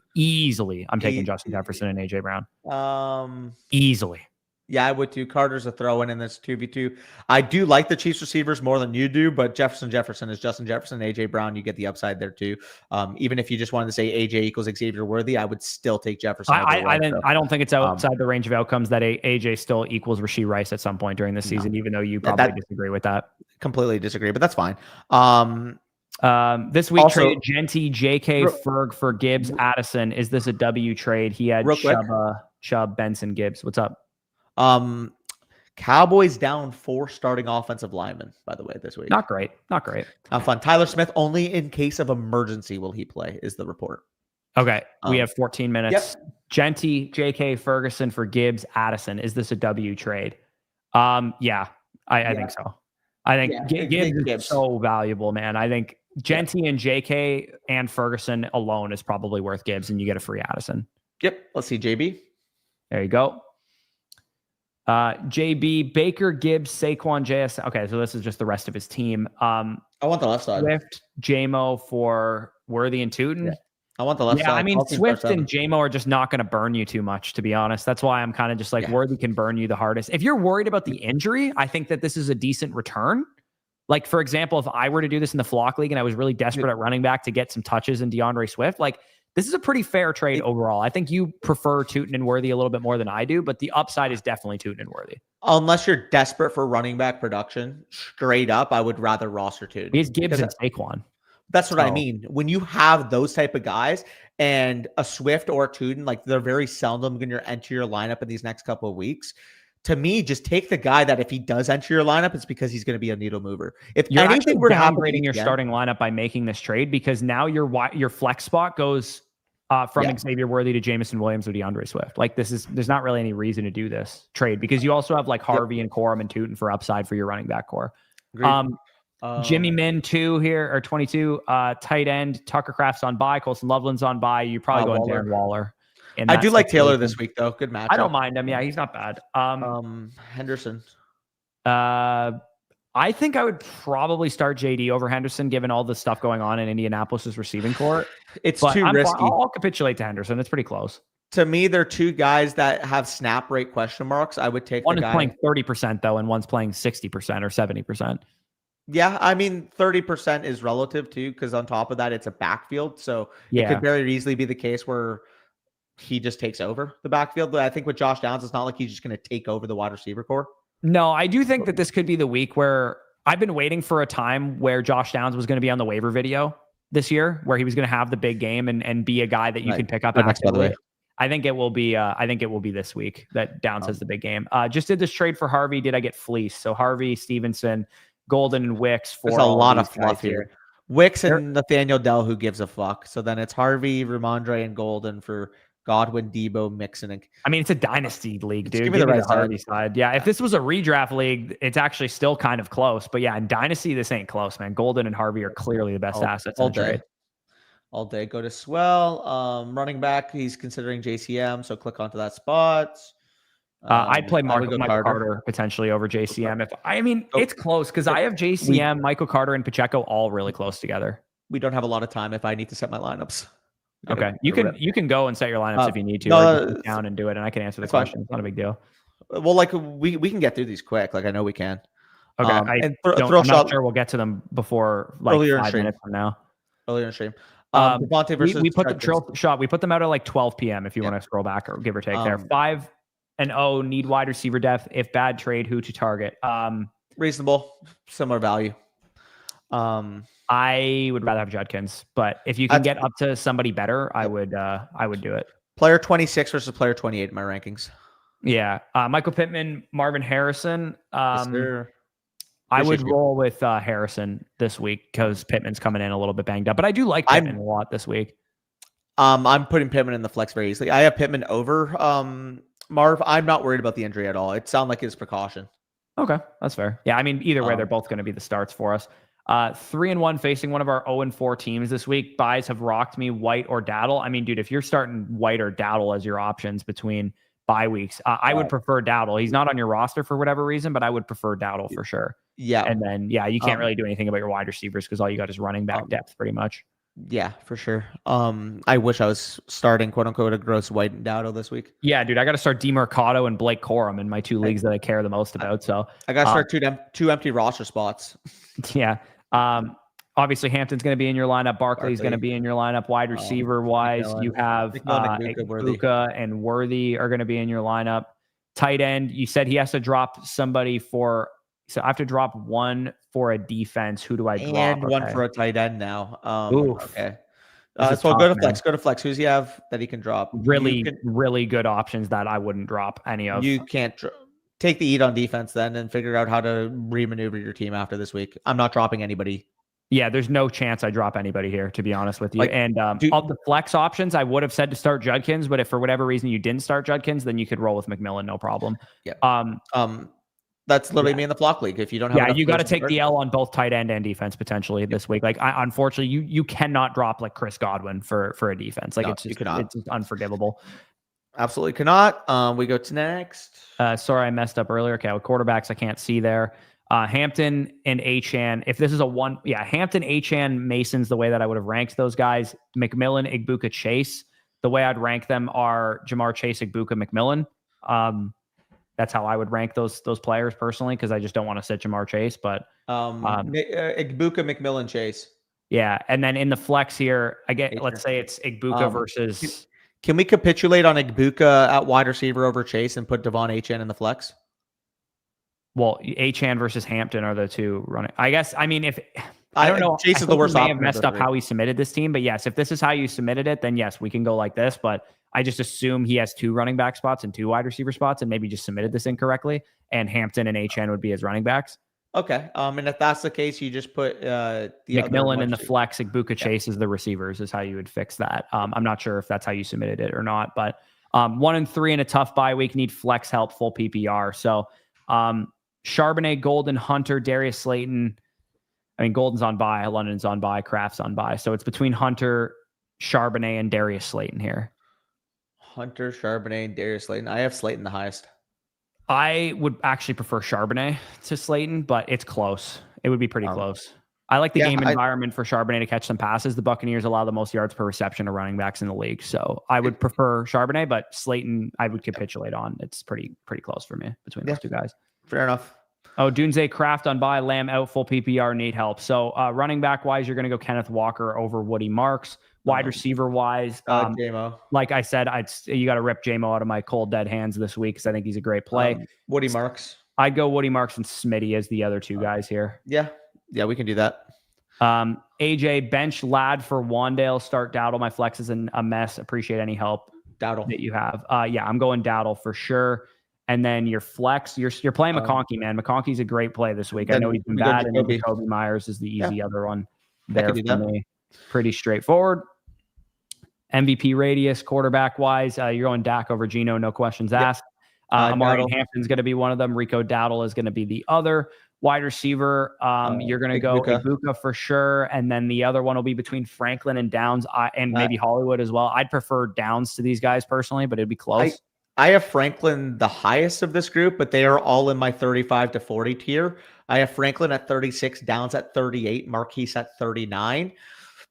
Honestly, like if you prefer Downs clearly of this group, I'll just follow you there because I don't have conviction in that tier. Yeah, we only have a few questions left, so we should be fine. Flex decision, I would play DeMercado probably over Franklin, and actually, I'd probably play Dallas Goedert here if you did lock in TJ Hawkinson to your starting lineup. I think I'd probably play Dallas Goedert here. How's his practice status coming in?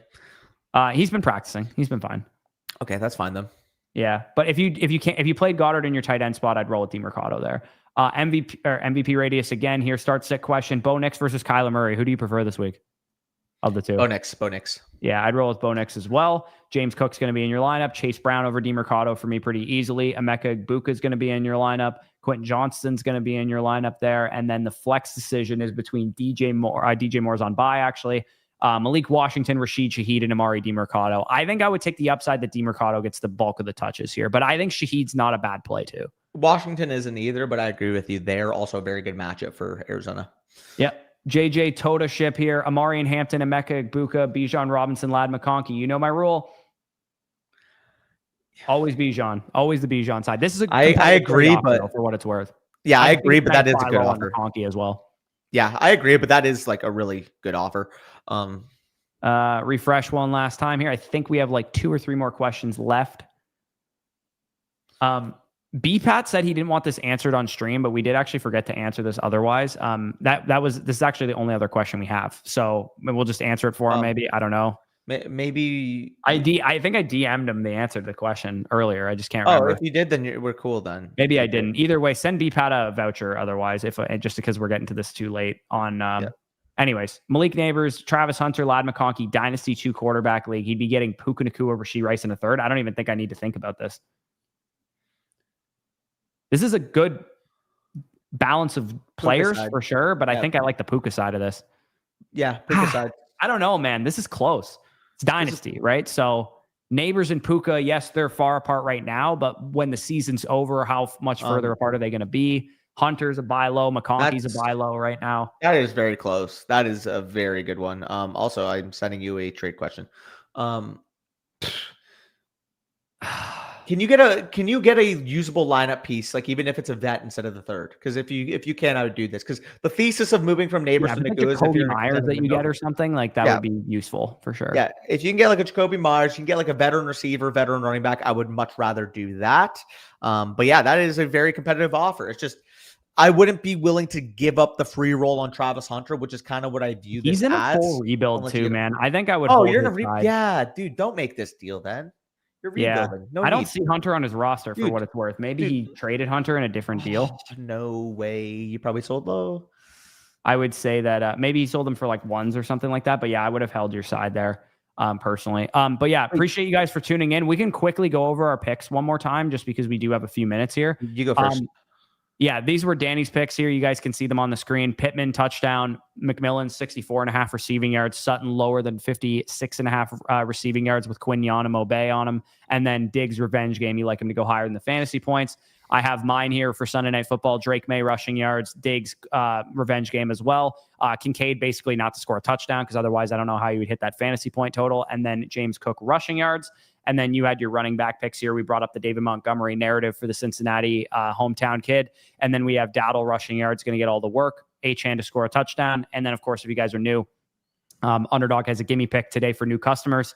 Drake May, higher than a total yard. And, of course, if you guys are new, use the promo code FSE to sign up to $1,000 in bonus funds. I will be putting out a TikTok in about 20 minutes for the Sunday night game if you want the full rationale on those picks. That'll be live in about 20 minutes, like I said, or 30 minutes when I'm done editing it. And then play 5, get 100 for new customers as well. So thank you guys for tuning in. I do believe we are good on questions. None came in under the gun here. It looks like Calvin Ridley is expected to be on a pitch count as well, just for anybody, maybe Io Manor starting. Yeah. So that I mentioned in the wide receiver video, he was only the only player on the will they play tier. And I basically mentioned the Twitter docs were saying Deepak in particular, he was either going to be out or he'd have a significant dip in his production if he played. So it makes sense he's on a pitch count, A. And B, it didn't end up working out in terms of the actual production. But if you were to tell me going into the game that Isaiah Bond would get 8 targets, I would have put him into my lineup every single time. Yeah, I feel bad because I knew my gut was telling me to start Travis Hunter and I started Jerry Jeudy anyways, so I feel kind of shitty about that. But anyways, appreciate you guys for tuning in. Good luck this week. Hopefully you win your matchups. If by some miracle, I'm going to just say this right now, by some miracle, Danny and I go 2-0 in the Flock League with you not having a defense or a friggin' tight end and me starting Blake Corum and not having Bijan Robinson or Lamar Jackson, we'll do a $100 giveaway of a free site subscription to an annual Mother Flocker that's in the comments cheering us on the Flock League vlog that drops on Monday. So if we go 2-0, you guys will, somebody will get a free annual Mother Flocker subscription because there's zero chance it happens, to be honest. So, For those of you curious, you know how like even keeled sleeper projections are. They don't really overreact to a lot of information, as you know. They're giving me 9% win chance this week. Yeah, that's bad. That's bad. So if we go 2-0, even if one of us wins, honestly, I'll feel like we give away something. We'll give away a bunch of start set questions, a bunch of trade questions to people on Monday's stream if one of us pulls out the win, because we are both heavy underdogs in this week because of all the bye weeks and injuries and whatnot. So appreciate you guys for tuning in. Good luck. Everybody, please stay healthy and win their matchups. Appreciate you, Sebastian, and I don't mind that deal at all. Take it easy.